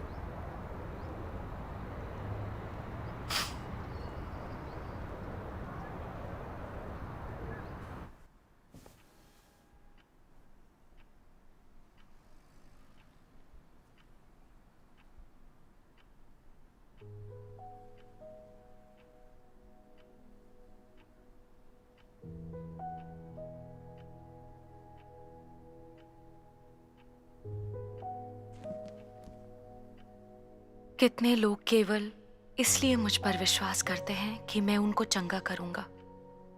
कितने लोग सिर्फ इसलिए मुझ पर विश्वास करते हैं कि मैं उनके शरीर से अशुद्ध आत्माओं को निकालने के लिए अपने सामर्थ्य का इस्तेमाल करूंगा। और कितने लोग बस मुझसे शांति और आनंद प्राप्त करने के लिए मुझ पर विश्वास करते हैं। कितने लोग सिर्फ और अधिक भौतिक संपत्ति मांगने के लिए मुझ पर विश्वास करते हैं। और कितने लोग सिर्फ इस जीवन को सुरक्षित गुजारने के लिए और आने वाले संसार में सुरक्षित और अच्छे से रहने के लिए मुझ पर विश्वास करते हैं। कितने लोग केवल नरक की पीड़ा से बचने के लिए और स्वर्ग का आशीर्वाद प्राप्त करने के लिए मुझ पर विश्वास करते हैं। कितने लोग केवल अस्थायी आराम के लिए मुझ पर विश्वास करते हैं, लेकिन आने वाले संसार में कुछ भी हासिल करने की कोशिश नहीं करते हैं। जब मैंने अपने क्रोध को नीचे मनुष्यों के ऊपर भेजा और सारे आनंद और शांति को वापस ले लिया जो उसके पास पहले से था, तो मनुष्य संदेहास्पद बन गया। जब मैंने मनुष्य को नरक का कष्ट दिया और स्वर्ग की आशीषों को वापस ले लिया, तो मनुष्य की लज्जा क्रोध में बदल गई। जब मनुष्य ने मुझसे कहा कि मैं उसे चंगा करूं, फिर भी मैंने उसको नहीं स्वीकारा और उसके लिए घृणा का एहसास किया, तो मनुष्य मेरे सामने से चला गया और तांत्रिक और जादू टोने के मार्ग को चुना। जब मैंने मनुष्य का सब कुछ ले लिया जिसको उसने मुझसे मांगा था, तो सभी बिना किसी नाम निशान के गायब हो गए। इसलिए मैं कहता हूं कि मनुष्य मुझ पर विश्वास करता है क्योंकि मैं बहुत अनुग्रह रखता हूं और प्राप्त करने के लिए और भी बहुत कुछ है। मनुष्य का परमेश्वर के साथ संबंध केवल एक नग्न स्वार्थ है। यह आशीष देने वाले और लेने वाले के मध्य का संबंध है। सीधे सीधे यह कर्मचारी और नियोक्ता के मध्य के संबंध के समान है। कर्मचारी नियोक्ता के द्वारा पुरस्कार प्राप्त करने के लिए ही कार्य करता है। इस प्रकार के संबंध में कोई स्नेह नहीं होता है, केवल एक सौदा होता है। प्रेम करने और प्रेम पाने जैसी कोई बात नहीं होती, केवल दान और दया होती है। कोई आपसी समझ नहीं होती, केवल अधीनता और धोखा होता है। कोई अंतरंगता नहीं होती, केवल एक खाई जो कभी भी भरी नहीं जा सकती। मैंने मनुष्य के लिए आरंभ से ही बहुत कठोर मानक रखा है। यदि आपकी वफादारी इरादों और शर्तों के साथ आती है, तो मैं आपकी किसी भी प्रकार की तथाकथित वफादारी को नहीं चाहूंगा, क्योंकि जो लोग मुझे अपने इरादों से धोखा देते हैं और शर्तों के साथ मुझसे जबरन वसूलते हैं, मैं उनसे घृणा करता हूँ। मैं मनुष्यों से सिर्फ यही कामना करता हूँ कि वे मेरे अलावा किसी और के प्रति वफादार ना हों और उस एक शब्द विश्वास के वास्ते और उसे ही सिद्ध करने के लिए सभी चीजों को करें। मुझे प्रसन्न करने के लिए आपके उपयोग किए गए मीठे वचनों को मैं तुच्छ समझता हूँ, क्योंकि मैं हमेशा आपके साथ पूरी ईमानदारी के साथ व्यवहार करता हूँ। और इसलिए मैं आपसे भी यही कामना करता हूँ कि आप भी मेरे लिए एक सच्चे विश्वास के साथ कार्य करें। परमेश्वर के वचन ठीक मेरी असली दशा को उजागर करते हैं। मैं कलीसिया के लिए काम करने को तभी प्रेरित होती हूँ जब मेरा परिवार सुरक्षित हो। अपने पति की दुर्घटना के बाद मैंने शिकायत की और परमेश्वर को दोषी ठहराया। मैं आशीष और अनुग्रह पाने के लिए अपना कर्तव्य निभा रही थी। इसे परमेश्वर के लिए खुद को निष्ठापूर्वक खपाना नहीं कहते, इसे आशीष पाने के लिए कर्तव्य निभाना कहते हैं। क्या ये परमेश्वर से सौदेबाजी और धोखेबाजी नहीं है?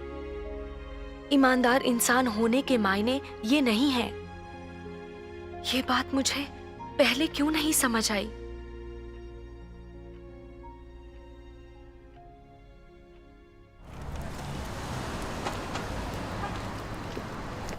मैं नहीं जानती इसे। ठीक है, आप जा सकती हैं। आप यहाँ आइए।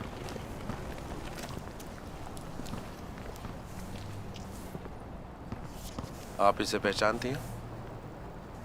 नहीं। और इसे? नहीं। आपने ठीक से देख लिया? नहीं, मैं इसे नहीं जानती। और इसे? इसे मैंने कभी नहीं देखा।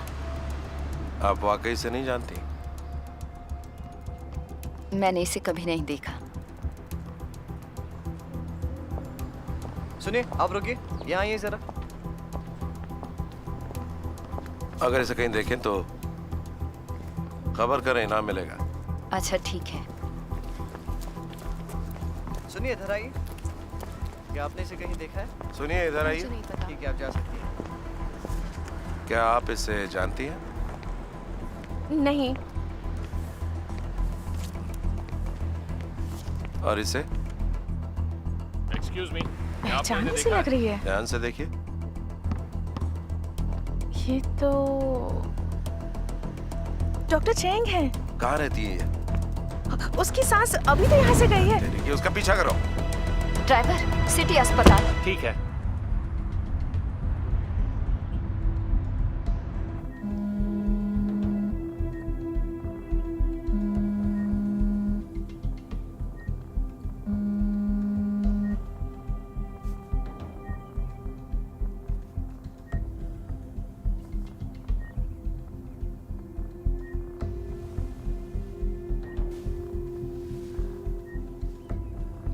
देगवांग, देगवांग तुम्हें होश आ गया? देगवांग, देगवांग तुम्हें होश आ गया? Doctor, doctor, doctor! ये फोन क्यों नहीं उठा रही?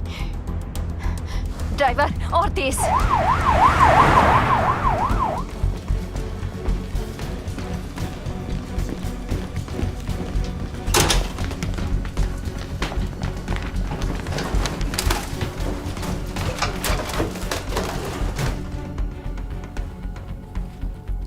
सब कुछ सामान्य है, हमें इन्हें निगरानी में रखना होगा। ठीक है, शुक्रिया।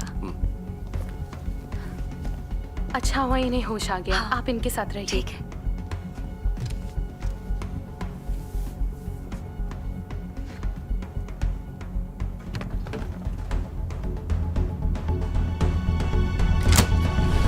नुओ, जल्दी करो, जल्दी। क्या हुआ? पुलिस के पास तुम्हारी फोटो है, वो सबसे पूछताछ कर रही है। फौरन निकलो। कैप्टन मॉन, हम अस्पताल की तरफ जा रहे हैं, जल्दी करो।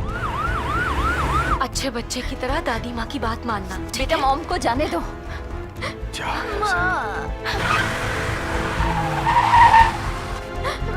निकलो यहाँ से, ये पैसे रख लो। काई, बेटा मॉम को जाने दो। जल्दी, भागने मत देना।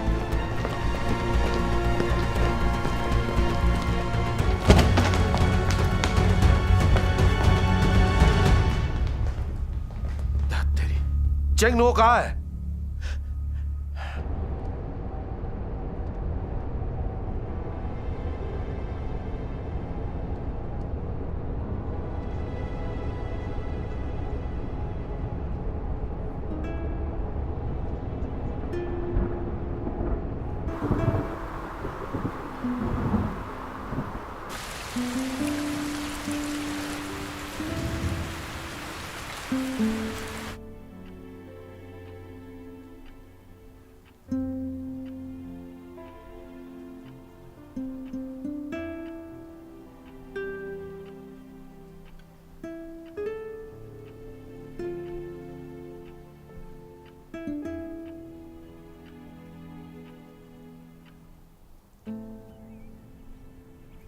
तापमान सामान्य है, आप रिकवर अच्छा कर रहे हैं, लेकिन थोड़ा और आराम करना है।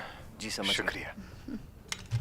अगर डॉक्टर वोंग की बात सही है तो तुम उठकर चल सकते हो। कोशिश करोगे? पक्का करोगे? आराम से, धीरे से उतरिए। आइए, बैठ जाइए, बैठ जाइए, आराम से। डैडी! अरे वाह, बिस्तर से बाहर आ भी आया गए। है। तुम दोनों ने दिन रात एक कर दिया। शुक्रिया बेटा। अगर तुम लोग ना होते तो पता नहीं मैं इन दोनों को कैसे संभालती। इसके लिए शुक्रिया कहने की जरूरत नहीं है, ये तो हमारा फर्ज है मैडम। पता नहीं अब नुओं का क्या हाल है। मैडम, उनकी देखभाल के लिए भाई बहन है ना, आप बिल्कुल भी फिक्र मत कीजिए। बिल्कुल। काई, हाँ? मैं आज रात को तुम्हें ले जाऊंगा, ठीक है? बेटा, बाय। थोड़ी बाउसी ले जाओ, रास्ते में रखना खा अपना। लेना। जी, चलो मैं चलता हूँ, ख्याल रखना। बाय। ध्यान रखना। ध्यान रखना। हाँ जी। क्या हुआ बेटा? माँ कब वापस आ रही है? मुझे उनकी याद आती है।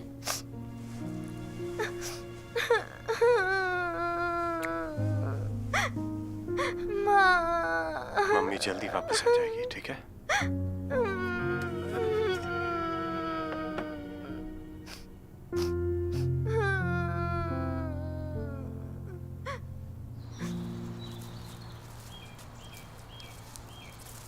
बहन तान, आइए थोड़ी देर यहाँ बैठे। ठीक है।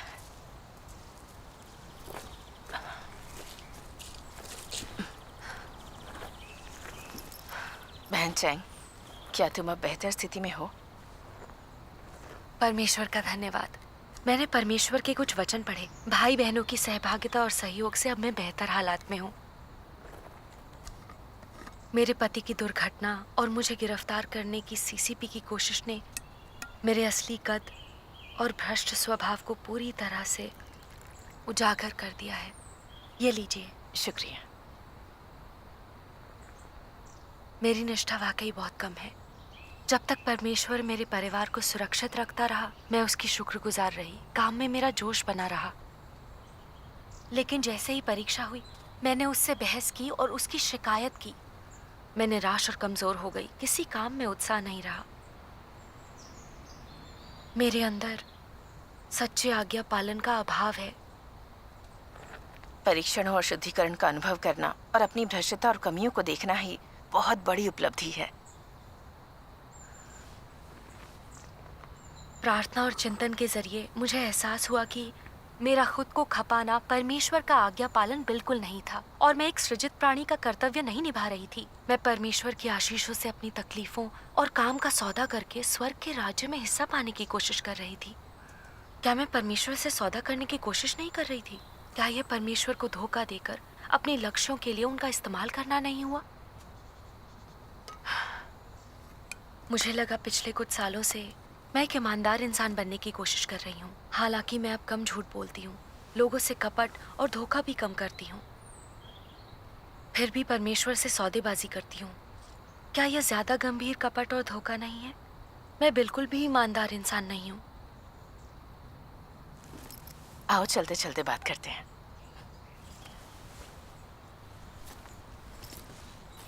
परीक्षणों से जो कुछ उजागर होता है, उसके बिना हम परमेश्वर में अपनी आस्था की अशुद्धियों को कभी नहीं समझ सकते। ना ही हम उनकी धूर्त और धोखेबाज मंशाओं को समझ सकते हैं। जैसे कि कहावतें हैं, समय के साथ दिल की बातें उजागर हो जाती हैं और मुश्किलों में इंसान की असली प्रकृति का पता चलता है। परमेश्वर परीक्षणों के जरिए हमारा इम्तिहान लेता है और हमें दिखाता है कि हम किस हद तक शैतान के हाथों भ्रष्ट हो चुके हैं और परमेश्वर में हमारी आस्था सच्ची है या झूठी। हमारा हृदय वाकई ईमानदार है या कपटी है।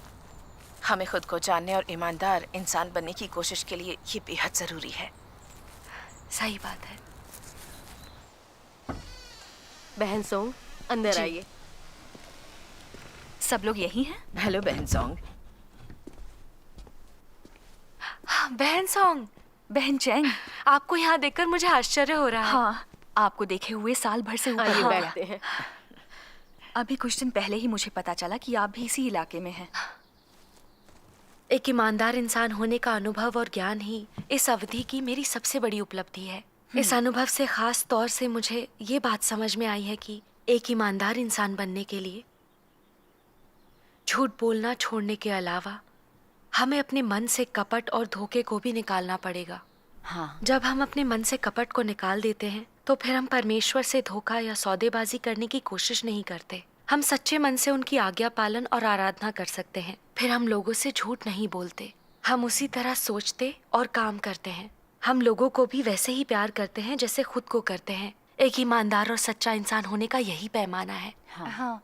परमेश्वर का मुझे इन धन्यवाद। सवालों के जवाब की तलाश अभी भी है कि एक ईमानदार इंसान बनने के लिए आखिरकार हमारे मन के कपट और हमारी शैतानी प्रकृति में बदलाव और उसका शुद्धिकरण कैसे हो सकता है।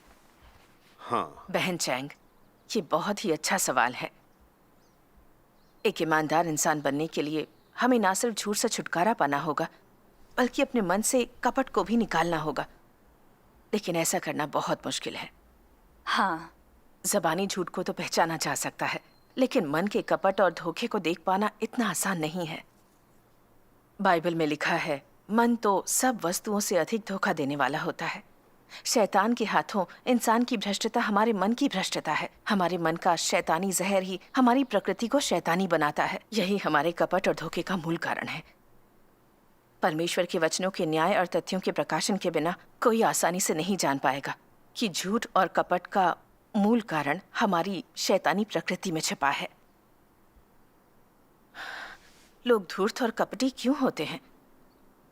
परमेश्वर में विश्वास के बावजूद हमारी मंशा इतनी घिनौनी क्यों होती है? हम परमेश्वर से सौदेबाजी क्यों करते हैं? इन सारी समस्याओं की जड़ कहाँ है?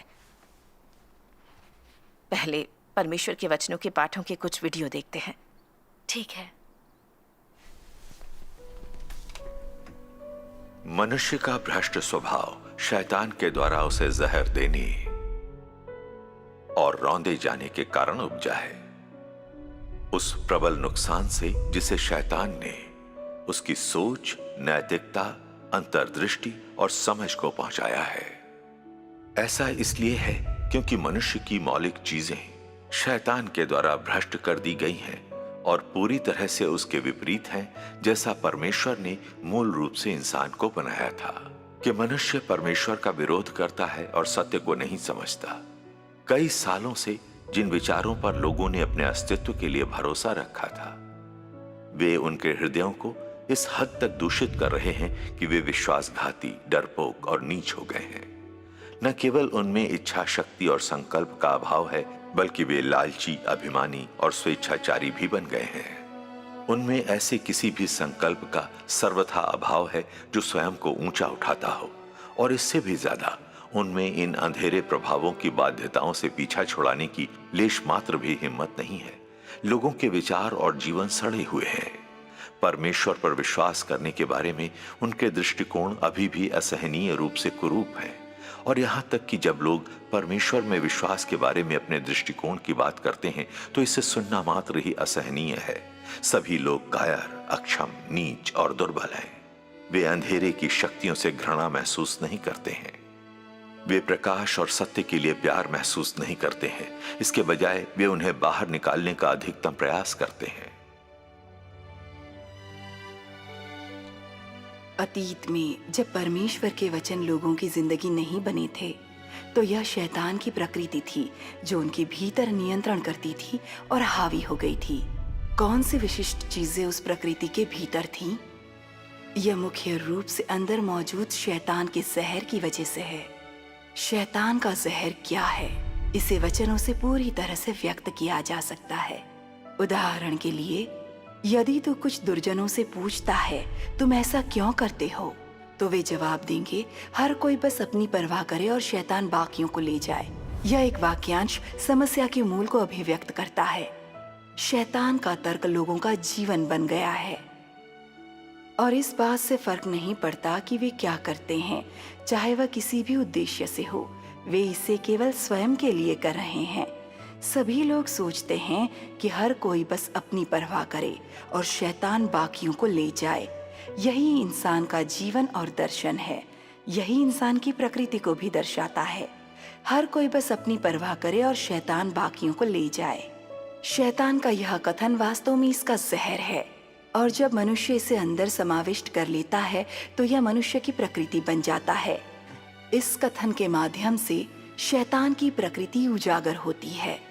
यह पूरी तरह से उसे दर्शाता है। यह जहर मनुष्य का जीवन बन जाता है और उसके अस्तित्व की नींव बन जाता है। भ्रष्ट मानव जाति हजारों वर्षों से लगातार इसके वर्चस्व में रही है। सही बात है। परमेश्वर के वचन वाकई दिल को छू लेते हैं। बिल्कुल। इन वचनों से कितना कुछ साफ हो जाता है। हाँ, इन वचनों से सब कुछ साफ हो परमेश्वर जाता का है। धन्यवाद। परमेश्वर के वचन हमारे छल कपट के मूल को एकदम साफ कर देते हैं। हाँ। शैतान ने इंसान को कितना भ्रष्ट कर दिया है। हर तरह के शैतानी जहर ने, तर्क और फलसफे ने बहुत पहले से ही हमारे दिलों में जड़ें जमा ली थी। इस तरह के विचार कि हर कोई अपनी चिंता करे और बाकियों को शैतान ले जाए, इंसान पैसे के लिए कुछ भी करेगा। और ये कि अगर सत्ता हाथ में तो अपनी किस्मत हाथ में। ये भी जो दिमाग से मेहनत करें वो दूसरों पर शासन करें। हाँ। और कुछ अधिकारियों को जनता की नहीं अपनी चिंता है। हाँ, इन्हीं शैतानी फलसफों के सहारे लोगों की नैया चलती है। इन शैतानी फलसफों की वजह से लोग अहंकारी, आत्माभिमानी, विकृत, धूर्त, खुदगर्ज और लालची हो जाते हैं। सही है। हर काम में उनके अपने लक्ष्य और इरादे होते हैं और हमेशा उनके अपने स्वार्थ पहले आते हैं। वे पैसे, स्वार्थ, सामर्थ और रुतबे के लिए कुछ भी करते हैं। हाँ, लोग इस हद तक एक दूसरे के खिलाफ साजिशें रचते हैं, धोखा देते हैं कि अपने दोस्तों और घर वालों से भी छल करते हैं, उनका इस्तेमाल करते हैं। सही कहा। बिल्कुल ऐसा ही है। जिन लोगों से हमारे स्वार्थ सधते हैं उनके सामने हम मुस्कुराते हैं, खुशी से मिलते हैं, लेकिन जैसे ही हमारे स्वार्थों पर चोट पड़ती है हम दुश्मन बन जाते हैं। क्या इस तरह से जीने में कोई इंसानियत और ज़मीर है? कोई इंसानियत नहीं है। शैतान ने हमें इस हद तक भ्रष्ट कर दिया है कि हम इंसान न रहकर हैवान बन गए हैं। दुनिया को अंधेरे और बुराई में धकेल रहे हैं, इंसानी रिश्तों में कुटिलता भर रहे हैं। इंसान शैतान का वंशज बन गया है। शैतान की तरह ही इंसान भी धूर्त और कपटी बन गया है। शैतान की तरह इंसान भी परमेश्वर का विरोध करता है। शैतान के हाथों भ्रष्ट हो रहे इंसान का यही सार और सच्चाई है। परमेश्वर के वचनों के न्याय और ताड़ना से गुजरे बिना, उसके द्वारा शुद्ध हुए और पूरी तरह बचाए बिना इस तरह का इंसान तबाह हो जाएगा। सही है। सही ये है। बात बिल्कुल सही है। इंसान शैतान के हाथों बुरी तरह भ्रष्ट हो गया है। उसके दिल में छल कपट भरा हुआ है। उसकी बातें और कर्म सिर्फ उसी का मतलब और मकसद साधती हैं। वह भी सीसीपी अधिकारियों की तरह जन सेवक होने का दावा करते हैं, लोगों की सेवा करने का झंडा बुलंद करते हैं और हम लोगों के बेहतर जीवन के लक्ष्य के लिए संघर्ष कर रहे हैं जैसे नारे लगाते हैं। सही है।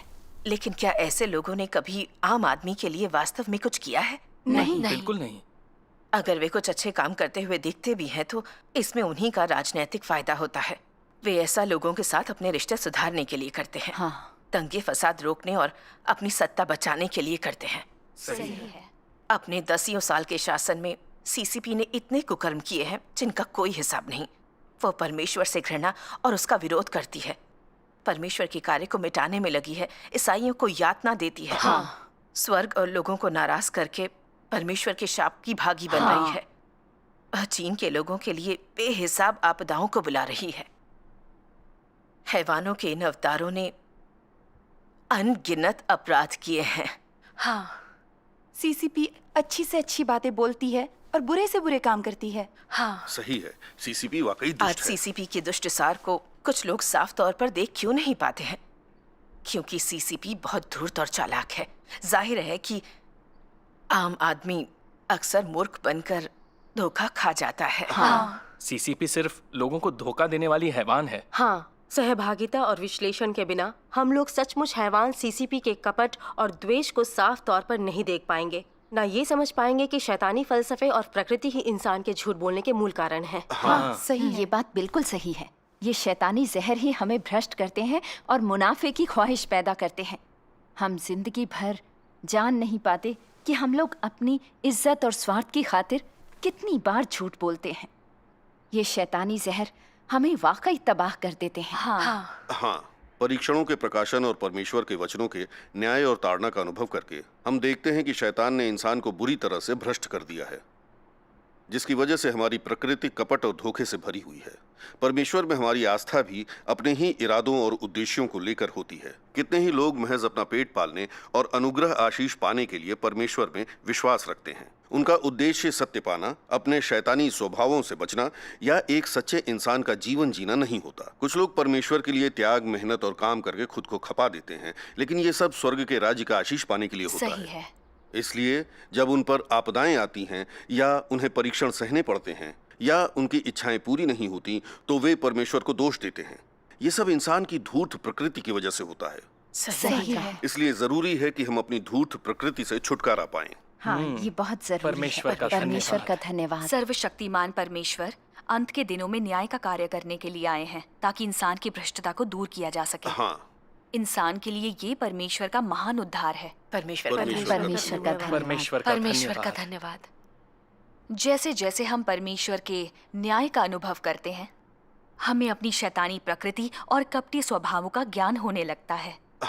हम समझते हैं कि हम शैतान के द्वारा भ्रष्ट किए गए हैं और हमारी प्रकृति स्वार्थी और कपटी है और हम शैतानी फलसफों और जहर में डूबे हुए हैं। इसलिए हम खुद से नफरत करके सत्य की तलाश करने का प्रयास करते हैं और शैतानी प्रकृति के सहारे नहीं जीना चाहते। हम जैसे जैसे परमेश्वर के वचनों पर अमल करते हैं, हमारे अंदर के शैतानी फलसफे काफी कम हो जाते हैं और हमारी जीवन स्वभाव भिन्न भिन्न अंशों तक बदल जाते हैं। हम अधिक खरे इंसान बन जाते हैं। ऐसी समझ और बदलाव परमेश्वर के वचनों में न्याय और ताड़ना का अनुभव करने से हासिल होते हैं। हाँ, ये बात वाकई सच है। परमेश्वर का धन्यवाद, ये बात एकदम सच है। हाँ, परमेश्वर के न्याय का कार्य हमारे लिए बहुत अहमियत रखता है। बिल्कुल। परमेश्वर का धन्यवाद। परमेश्वर का धन्यवाद। आप सब किताबें समेटिए, मैं देखती हूँ। इन्हें जाने दो। आप इन्हें गिरफ्तार नहीं कर सकते। कौन सा कानून इंसान को परमेश्वर में आस्था रखने से रोकता है? इन्हें छोड़ दो। कानून है कि नहीं? होशियारी नहीं। क्या कर रहे हैं? इन्हें छोड़ दो। छोड़ दो, क्या कर रहे हैं? इन्हें पादरी के तौर पर सरकार से मान्यता मिली हुई है। आप इन्हें क्यों गिरफ्तार कर रहे हैं? सुना नहीं, दूर रहो उससे। चल अंदर बैठ, चल अंदर, चल। जाने दीजिए। छोड़ दीजिए। शिनचेंग जिला कलीसिया के पादरी शेन को पुलिस गिरफ्तार करके ले गई। पादरी गिरफ्तार हो गए। धर्म पर सीसीपी का उत्पीड़न और दमन बढ़ता ही जा रहा है। 3 सेल्फ कलीसियाओं तक में क्रूस उखाड़े जा रहे हैं और पादरियों को गिरफ्तार किया जा रहा है। सीसीपी धार्मिक आस्था को पूरी तरह से मिटा देना चाहती है। बिल्कुल। अब से हमें बैठकें रखते समय और भी सावधान रहना होगा और नजर रखनी होगी। हाँ।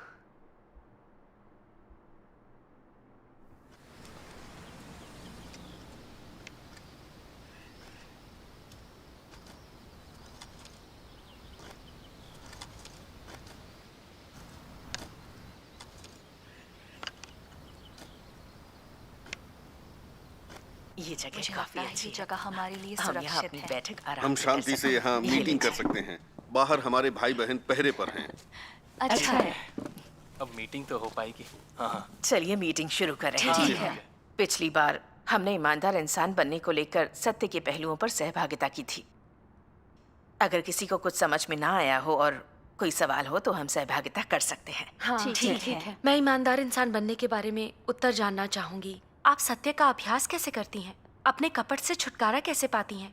आप इस बारे में अपना अनुभव बताएंगी? हाँ, मैं उस पर भी चर्चा करना चाहूंगा। परमेश्वर का धन्यवाद। फिर मैं अपने अनुभव और समझ को आपसे साझा करूंगी। बढ़िया। पिछले कुछ सालों में मैंने परमेश्वर के न्याय, ताड़ना, परीक्षणों और शुद्धिकरण का अनुभव किया है। कुछ हद तक मेरे धूर्त इरादे और शैतानी स्वभाव शुद्ध हुए हैं। मैं पहले के मुकाबले अपनी बातों और कामों में ईमानदार हुई हूँ। मेरे जीवन स्वभाव में भी कुछ बदलाव आया है। मेरे लिए ये सब परमेश्वर द्वारा उद्धार है। सर्वशक्तिमान परमेश्वर की अपनी आस्था में पहले 2 साल तो मेरे अंदर बहुत जोश था और मैं सक्रिय रूप से अपने कर्तव्य निभाती थी। उसके बाद कलीसिया के अगुवा के तौर पर मेरा चयन हो गया। उन दिनों में कलीसिया के लिए सुबह से लेकर शाम तक काम करती थी, भाई बहनों का सिंचन और सहयोग करती थी और मेरा काम थोड़ा बहुत फलीभूत हुआ। लेकिन अनजाने में ही मैं अहंकारी हो गई और मुझे लगा कि मैं दूसरों से ज्यादा काबिल हूं। मैं दिखावा करने लगी ताकि भाई बहन मुझे समर्थन दे और मेरी सराहना करें। इस तरह मैं सत्य को खोजने और स्वभावगत बदलाव के प्रति लापरवाह हो गई और सिर्फ शोहरत और रुतबे के पीछे लग गई। मैंने पवित्र आत्मा के कार्य को गंवा दिया और फिर मुझे हटा दिया गया। उस वक्त मैं टूट गई थी। मुझे लगा मैंने पल भर में ही अपनी इज्जत, रुतबा, भविष्य और मंजिल सब गंवा दिया। परमेश्वर में विश्वास का मेरा लगाव खत्म सा हो गया था। फिर मैंने परमेश्वर के वचनों में पढ़ा।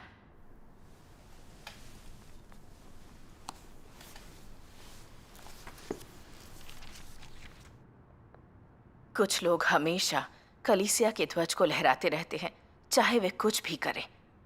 सच्चाई यही है कि यह सब उनके अपने फायदे के लिए होता है। उस तरह के व्यक्ति के पास सही उद्देश्य नहीं होता है। वह कुटिल और धोखेबाज होता है और वह जो कुछ भी करता है अपने निजी लाभ के लिए करता है। उस तरह का व्यक्ति परमेश्वर के प्रेम का अनुसरण नहीं करता है। उसका हृदय अब भी शैतान के अधीन है और परमेश्वर की ओर नहीं जा सकता है। परमेश्वर के पास उस तरह के व्यक्ति को प्राप्त करने का कोई मार्ग नहीं है।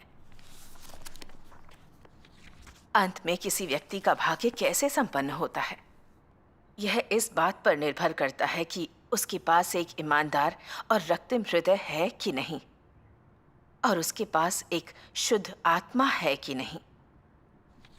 यदि तुम कोई ऐसे व्यक्ति हो जो अत्यधिक बेईमान है, जिसके पास दुर्भावनापूर्ण हृदय है, और कोई ऐसे व्यक्ति हो जिसकी आत्मा अशुद्ध है, तो तुम्हारे भाग्य का अभिलेख निश्चित रूप से ऐसी जगह में है जहां मनुष्य को दंड दिया जाता है। यदि तुम अत्यधिक ईमानदार होने का दावा करते हो मगर कभी भी सत्य के अनुसार कार्य करने या सत्य का एक भी वचन बोलने का प्रबंध नहीं करते हो, तो क्या तुम तब भी परमेश्वर से तुम्हें पुरस्कृत किए जाने की प्रतीक्षा करते हो? क्या तुम तब भी परमेश्वर से आशा करते हो कि वह तुम्हें अपनी आंखों के तारे के समान माने? क्या यह सोचने का हास्यास्पद तरीका नहीं है? तुम सभी बातों में परमेश्वर को धोखा देते हो, तो परमेश्वर का घर तुम जैसे किसी को कैसे जगह दे सकता है जिसके हाथ अशुद्ध हैं? आमीन। आमीन। परमेश्वर का धन्यवाद। परमेश्वर का धन्यवाद।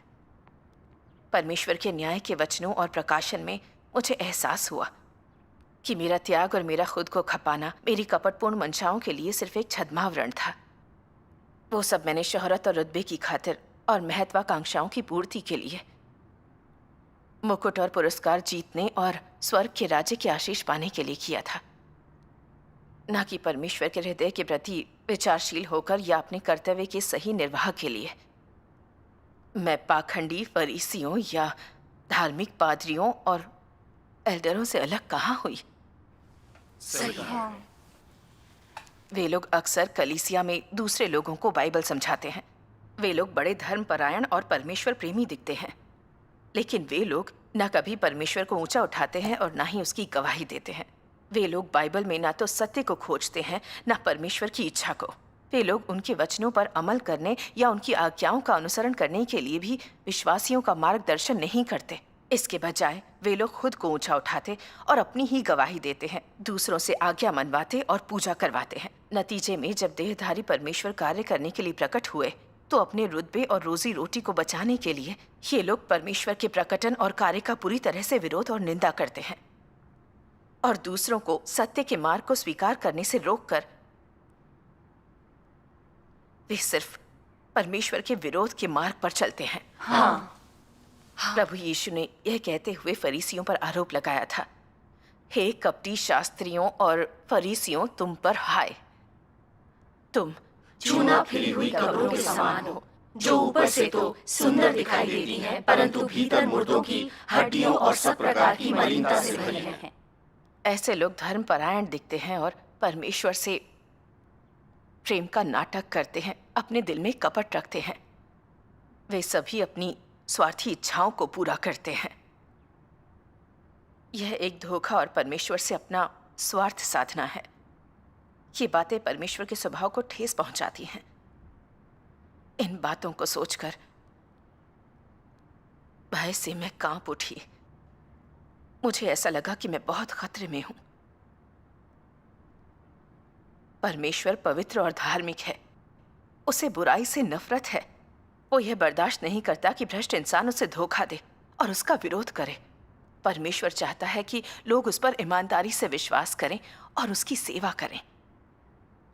हालांकि मुझे परमेश्वर की देखभाल, सुरक्षा और उसके वचनों की आपूर्ति मिली थी, फिर भी मैंने ईमानदारी से ना तो खुद को उसके लिए खपाया, ना ही सृजित प्राणी के कर्तव्यों का निर्वाह किया, बल्कि मैं अपने ही हितों को साधने की योजना बनाती रही। मैं बहुत ही धूर्त थी। मेरी आत्मा अंदर तक मैली हो चुकी थी। ऐसी स्थिति में भी मैं चाहती थी कि लोग मुझे सराहें, उनके दिल में मेरे लिए जगह बने।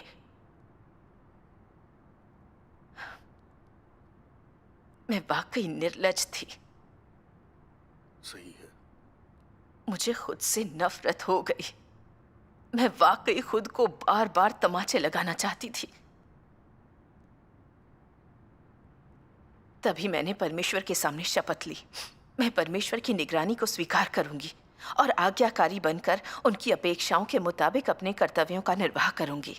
अगर मैं कभी फिर से शोहरत और रुतबे के पीछे भागी, परमेश्वर से विद्रोह किया या उसे धोखा दिया, तो मैं परमेश्वर से याचना करूंगी कि वो मुझे अनुशासित करें, मुझे शाप दें। तब से मैं सत्य का पालन करने पर ध्यान देने लगी, अक्सर अपना फर्ज पूरा करने के बारे में विचार करने लगी। अपने धूर्त इरादों का पता चलने पर मैंने प्रार्थना करके उनका त्याग किया। होशो हवास में रहकर खुद को उजागर करने लगी और अपनी भ्रष्टता का विश्लेषण करने लगी। धीरे धीरे शोहरत और रुतबे की चाह ने परेशान करना बंद कर दिया। परमेश्वर के घर ने मेरे लिए किसी भी कर्तव्य की व्यवस्था क्यों न की हो, भले ही मेरा रुतबा जो भी रहा हो। भाई बहन मुझे किसी भी नजर से देखें, मैं अपने कर्तव्य सामान्य ढंग से पूरे कर रही थी। परमेश्वर का धन्यवाद। मेरा दिल लगातार शुद्ध और ईमानदार होता चला गया। मैंने सुकून और राहत महसूस की। परमेश्वर का धन्यवाद। ये सब परमेश्वर के वचनों के न्याय और ताड़ना के अनुभव का असर था। परमेश्वर का धन्यवाद। कितनी सही बात कही बात, परमेश्वर के वचनों में कितनी पूरी तरह मानती है ना। हाँ, सहभागिता से हमें ईमानदार बनने का मार्ग मिलता है और हम कपट से बचते हैं। हाँ। आइए परमेश्वर के वचनों के कुछ अंश पढ़ें, जिससे ईमानदारी का हमारा मार्ग और साफ हो जाएगा। ठीक है। परमेश्वर कहते हैं, जब भी तुम कुछ करते हो तो तुम्हें ये जांचना चाहिए कि क्या तुम्हारी प्रेरणाएं सही हैं। यदि तुम परमेश्वर की अपेक्षाओं के अनुसार कार्य कर सकते हो तो परमेश्वर के साथ तुम्हारा संबंध सामान्य है। यह न्यूनतम मापदंड है। जब तुम अपनी प्रेरणाओं को जांचते हो तो यदि उनमें ऐसी प्रेरणाएं मिल जाएं जो सही न हो, और यदि तुम उनसे फिर सकते हो और परमेश्वर के वचनों के अनुसार कार्य कर सकते हो, तो तुम एक ऐसे व्यक्ति बन जाओगे जो परमेश्वर के समक्ष सही है और जो दर्शाएगा कि परमेश्वर के साथ तुम्हारा संबंध सामान्य है और तुम जो कुछ करते हो वो परमेश्वर के लिए है, ना कि तुम्हारे अपने लिए। तुम जब भी कुछ करते या कहते हो तो तुम्हें अपने हृदय को सही रखना चाहिए और धर्मी बनना चाहिए। अपनी भावनाओं में नहीं बहना चाहिए या अपनी इच्छा के अनुसार कार्य नहीं करना चाहिए। ये ऐसे सिद्धांत हैं जिनके अनुसार परमेश्वर के विश्वासी स्वयं आचरण करते हैं। आमीन। परमेश्वर में किसी मनुष्य के विश्वास की अत्यंत मूलभूत आवश्यकता यह है कि उसके पास एक सच्चा हृदय हो और वह स्वयं को समर्पित कर दे एवं आज्ञा का पालन करे। मनुष्य के लिए जो सबसे कठिन है वह है सच्चे विश्वास के बदले में अपना संपूर्ण जीवन प्रदान करना, जिसके माध्यम से वह सारा सत्य अर्जित कर सकता है और परमेश्वर के प्रति अपने कर्तव्य को निभा सकता है। तुम अपना हृदय और शरीर और अपना समस्त वास्तविक प्यार परमेश्वर को समर्पित कर सकते हो, उसके सामने रख सकते हो, उसके प्रति पूरी तरह से आज्ञाकारी हो सकते हो और उसकी इच्छा के प्रति पूर्णतः विचारशील हो सकते हो। शरीर के लिए नहीं, परिवार के लिए नहीं और अपनी व्यक्तिगत इच्छाओं के लिए नहीं, बल्कि परमेश्वर के परिवार के हित के लिए। तुम परमेश्वर के वचन को हर चीज में सिद्धांत और नींव के रूप में ले सकते हो। इस तरह तुम्हारे इरादे और तुम्हारे दृष्टिकोण सब सही जगह पर होंगे और तुम ऐसे व्यक्ति होगे जो उसके सामने परमेश्वर की प्रशंसा प्राप्त करेगा। परमेश्वर के वचनों में ये बात कितनी साफ है। ईमानदार इंसान बनने के लिए ईमानदार दिल का होना मुख्य बात है। प्रभु यीशु ने कहा है कि परमेश्वर की आराधना के लिए हमारा दिल ईमानदार होना चाहिए। हम अपनी धूर्त प्रकृति से छुटकारा पाकर ही परमेश्वर की अपेक्षाओं को पूरा कर सकते हैं। हाँ, मैं पिछले कुछ सालों से ईमानदार इंसान बनने की कोशिश कर रही हूँ। हर दिन परमेश्वर की निगरानी को स्वीकारती हूँ और आत्ममंथन करती हूँ। जब अपने कपट का पता चलता है तो प्रार्थना करके सत्य खोजती हूँ। परमेश्वर के वचनों के आधार पर आत्ममंथन करती हूँ। इससे मुझे ये पता चल जाता है कि मैं किस शैतानी फलसफे के सहारे जीती हूँ। वो शैतानी फलसफा कैसे सत्य के विरुद्ध जाता है, ये भ्रांतिपूर्ण और बेतुका क्यों है, इसके खतरे और नतीजे क्या हैं। इनसे मुझे अपनी देह की इच्छाओं को त्यागने और सत्य पर अमल करने की प्रेरणा मिलती है। मैं ईमानदार इरादे लेकर अपने कर्तव्य पूरे करती हूँ। अपनी प्रतिष्ठा, रुतबे, भविष्य और मंजिल की परवाह नहीं करती, अपने स्वार्थ नहीं साधती। मैं अपने कर्तव्यों को पूरा करती हूँ और परमेश्वर के हृदय के प्रति विचारशील हो जाती हूँ। इस तरह अभ्यास करने पर मैंने कुछ परिणाम हासिल किए हैं। परमेश्वर का धन्यवाद। आस्था को लेकर मेरी गलत धारणाएं कुछ हद तक बदली हैं। मेरे बहुत से अनुचित इरादे और अशुद्धियां खत्म हो गई हैं। मुझे अब ज्यादा सुरक्षा और शांति महसूस होती है। मुझे सत्य का पालन करने और परमेश्वर के संग होने का आनंद आता है। मुझे लगता है कि ईमानदार इंसान होना ही सच्चा इंसान होना है। हम इसी तरह से प्रकाश में खुलेपन, सच्चाई और उदारता से जिंदगी जी सकते हैं। परमेश्वर का धन्यवाद। इस दौरान आपके अनुभव पर आधारित सहभागिता हमारे लिए बहुत ही उपयोगी रही है। अब मुझे थोड़ी समझ आ गई है कि किस तरह से मुझे अपने कपटी इरादों से छुटकारा पाना है। परमेश्वर का धन्यवाद। परमेश्वर सृष्टि करता है और हम सृजित प्राणी। हमारा परमेश्वर पर विश्वास रखना और अपने कर्तव्यों को पूरा करना सही और उचित है। हम पर चाहे आपदा आए या हमें आशीषें मिले, हमारा अंत हो या हमें मंजिल मिले, हमें परमेश्वर का आज्ञाकारी होना चाहिए। हाँ, बिल्कुल अय्यूब की तरह, जो परमेश्वर का विश्वासी था। उसमें अपनी कोई मंशा या अशुद्धता नहीं थी। परमेश्वर उसे आशीष दे या आपदा, हमेशा परमेश्वर की आज्ञा का पालन करता था, परमेश्वर के नाम का गौरव गान करता था और आखिरकार उसने परमेश्वर की आशीषें पाई। परमेश्वर ने उसके सामने प्रकट होकर हवा के जरिए उससे बात की। यह परमेश्वर से रूबरू होने की तरह था। हाँ, इससे मैंने परमेश्वर की धार्मिकता देखी। परमेश्वर प्रसन्न होकर ईमानदार लोगों को आशीष देता है। अगर हम परमेश्वर के विश्वासी होने के नाते सत्य पर चले, अपने कपटी इरादों को छोड़ दें और ईमानदार इंसान बन जाए, तो इससे ज्यादा अर्थपूर्ण कुछ नहीं हो सकता। परमेश्वर का धन्यवाद।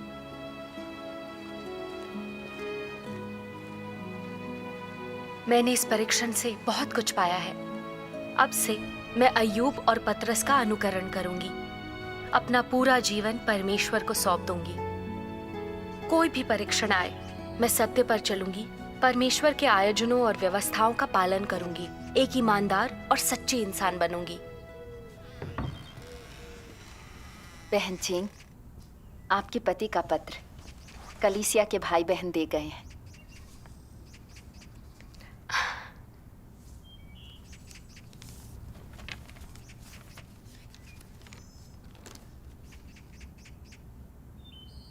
इस बार की चोट से मुझे तकलीफ तो हुई, लेकिन मैंने कई सबक भी सीखे हैं।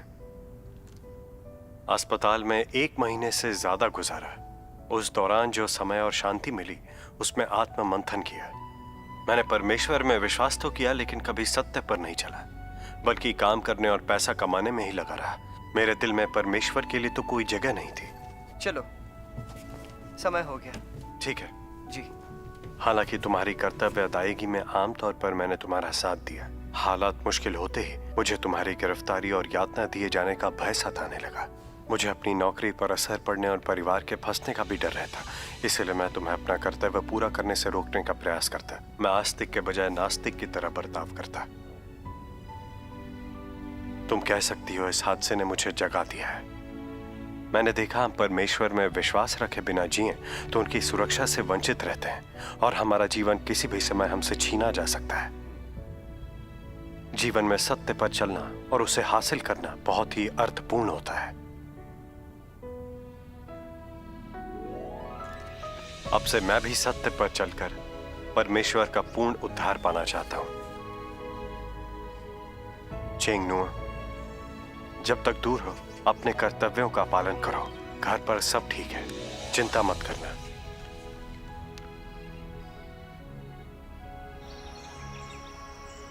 परमेश्वर के वचनों को पढ़ने से मुझे एहसास हुआ कि मेरी ईमानदार इंसान बनने की समझ बहुत ही सतही थी। मुझे लगता था झूठ न बोलना ही ईमानदार इंसान बनना है।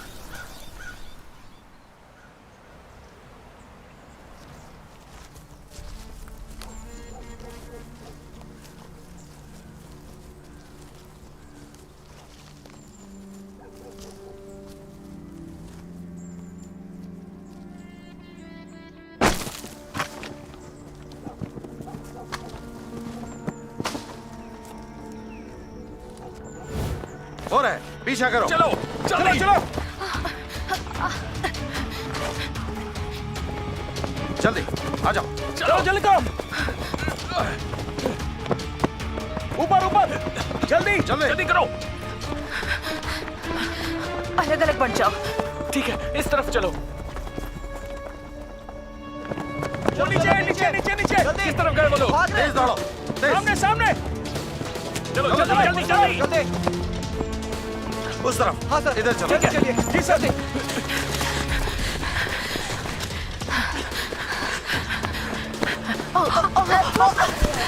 बहनतान, उन्हें जाने मत दो। भागने मत देना। चलो चलो चलो चलो चलो जल्दी जल्दी जल्दी, वो भागने ना जल्दी जल्दी जल्दी। वो भागे जा रहे। तेज तेज जल्दी।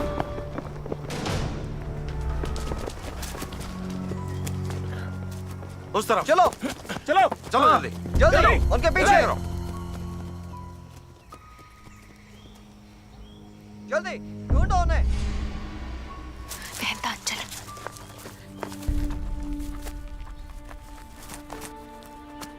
ध्यान से।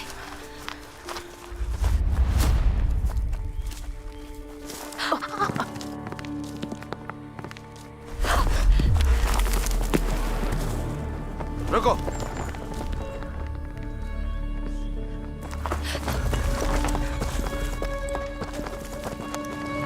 हो रहे पीछा करो। भागो। रुक जाओ। भागने की कोशिश मत करो। चलो जल्दी भागो मत। चलो जल्दी हाँ, पीछा करो। चलो चलो चलो उनके पीछे। चलो मुझसे और नहीं चला जाता। जाओ तुम जाओ, हम साथ में जाएंगे। वो लोग बस थोड़ी आगे। जल्दी करो। चलो पकड़ लो, रुक जाओ। घेर लो, सामने ना पाए। रुक जाओ। चलो चलो भागो मत। रुक जाओ वरना अंजाम बुरा होगा। जल्दी करो। पकड़ो उन्हें। पकड़ो। अरे कहाँ था ना? रुक जाओ। हथकड़ी लगाओ। हथकड़ी पहनाओ इन्हें।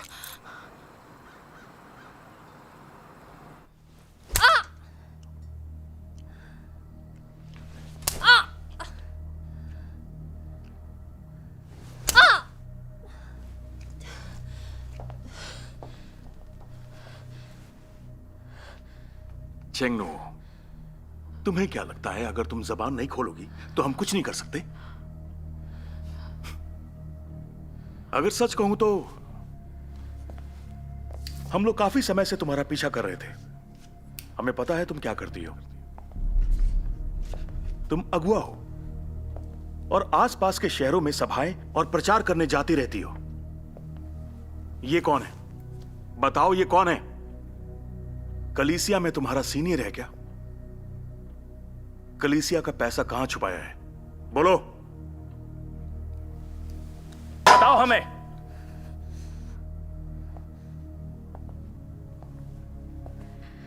परमेश्वर में आस्था रखना सही है। ये कोई अपराध या गैर कानूनी नहीं है, तो मैं कौन सा अपराध कबूल करूं? आप लोग अपनी मर्जी से ईसाइयों को गिरफ्तार कर लेते हैं, हमसे बेरहमी से सवाल जवाब करते हैं। ऐसा करके आप मानवाधिकारों का उल्लंघन करते हैं। यह गैर कानूनी है। बकवास बंद करो। तुम मुझे कानून सिखाओगी? एक बात समझ लो, यहाँ कम्युनिस्ट पार्टी ही कानून है। कबूल नहीं करोगी तो भुगतोगी। बताओ, कबूल करो।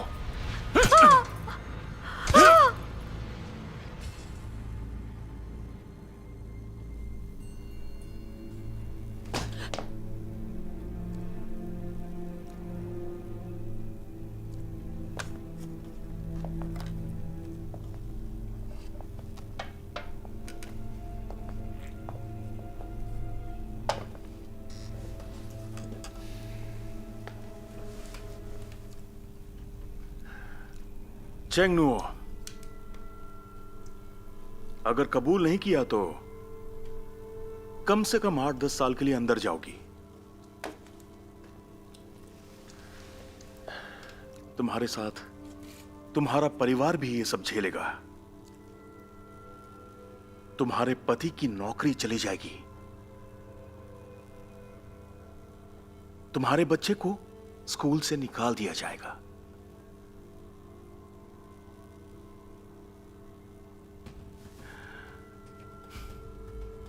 क्या अपना करियर, अपना भविष्य बर्बाद कर पाओगी तुम? बोलो।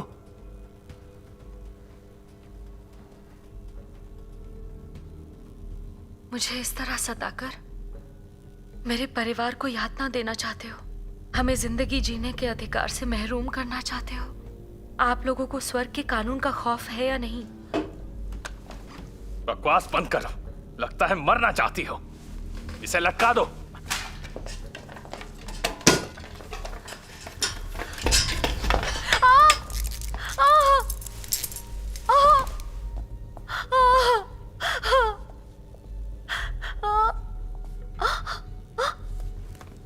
इस पर नजर रखो। चलो। बकवास करती है।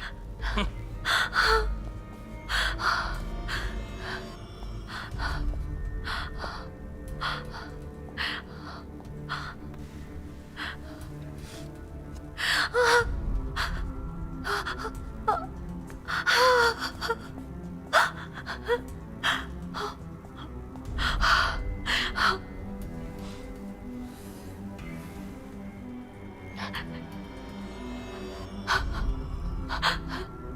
परमेश्वर, मुझे विश्वास और शक्ति दो।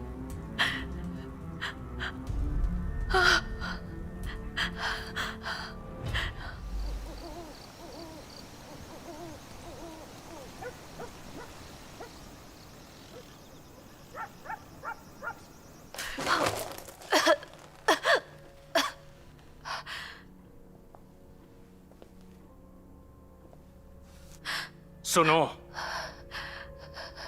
हमारी बर्दाश्त की भी हद है। तुम्हें 10 मिनट और देते हैं। अगर तुमने कबूल नहीं किया तो तुम्हारी जान चली जाएगी।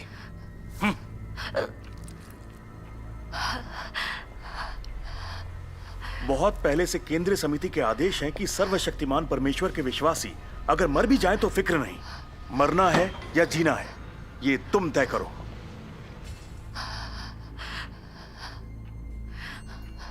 तुम्हें 10 मिनट और देते हैं। अगर तुमने कबूल नहीं किया तो तुम्हारी जान चली जाएगी।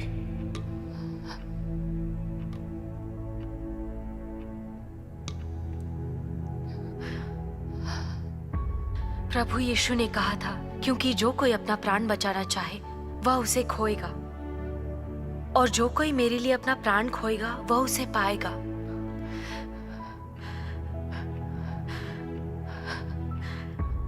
यदि तुम अपना सर्वस्व खर्च करने के इच्छुक हो, यदि तुम परमेश्वर के लिए अपना जीवन बलिदान करने और उसका गवाह बनने में समर्थ हो, यदि तुम इस स्तर तक ईमानदार हो जहां तुम केवल परमेश्वर को प्रसन्न करना जानते हो और अपने बारे में विचार नहीं करते हो या अपने लिए कुछ नहीं लेते हो, तो मैं कहता हूं कि तुम ऐसे लोगों में से हो जो प्रकाश में पोषित हैं और सदा के लिए राज्य में रहेंगे। हे परमेश्वर, मैं अपना जीवन तुम्हें सौंपती हूँ। मैं मर भी जाऊं तो अडिग रहकर तुम्हारी गवाही दूंगी, लेकिन तुम्हें धोखा नहीं दूंगी।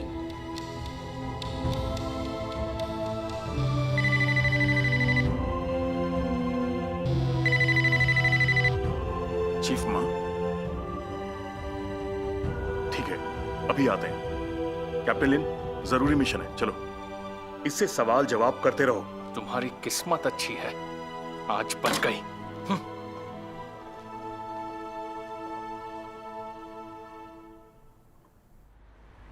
अभियुक्त चेंग नुओ, आपको कुपंथ संगठनों का आयोजन और उनका इस्तेमाल करके कानून की धज्जियां उड़ाने का दोषी करार देते हुए 5 साल कैद की सजा दी जाती है।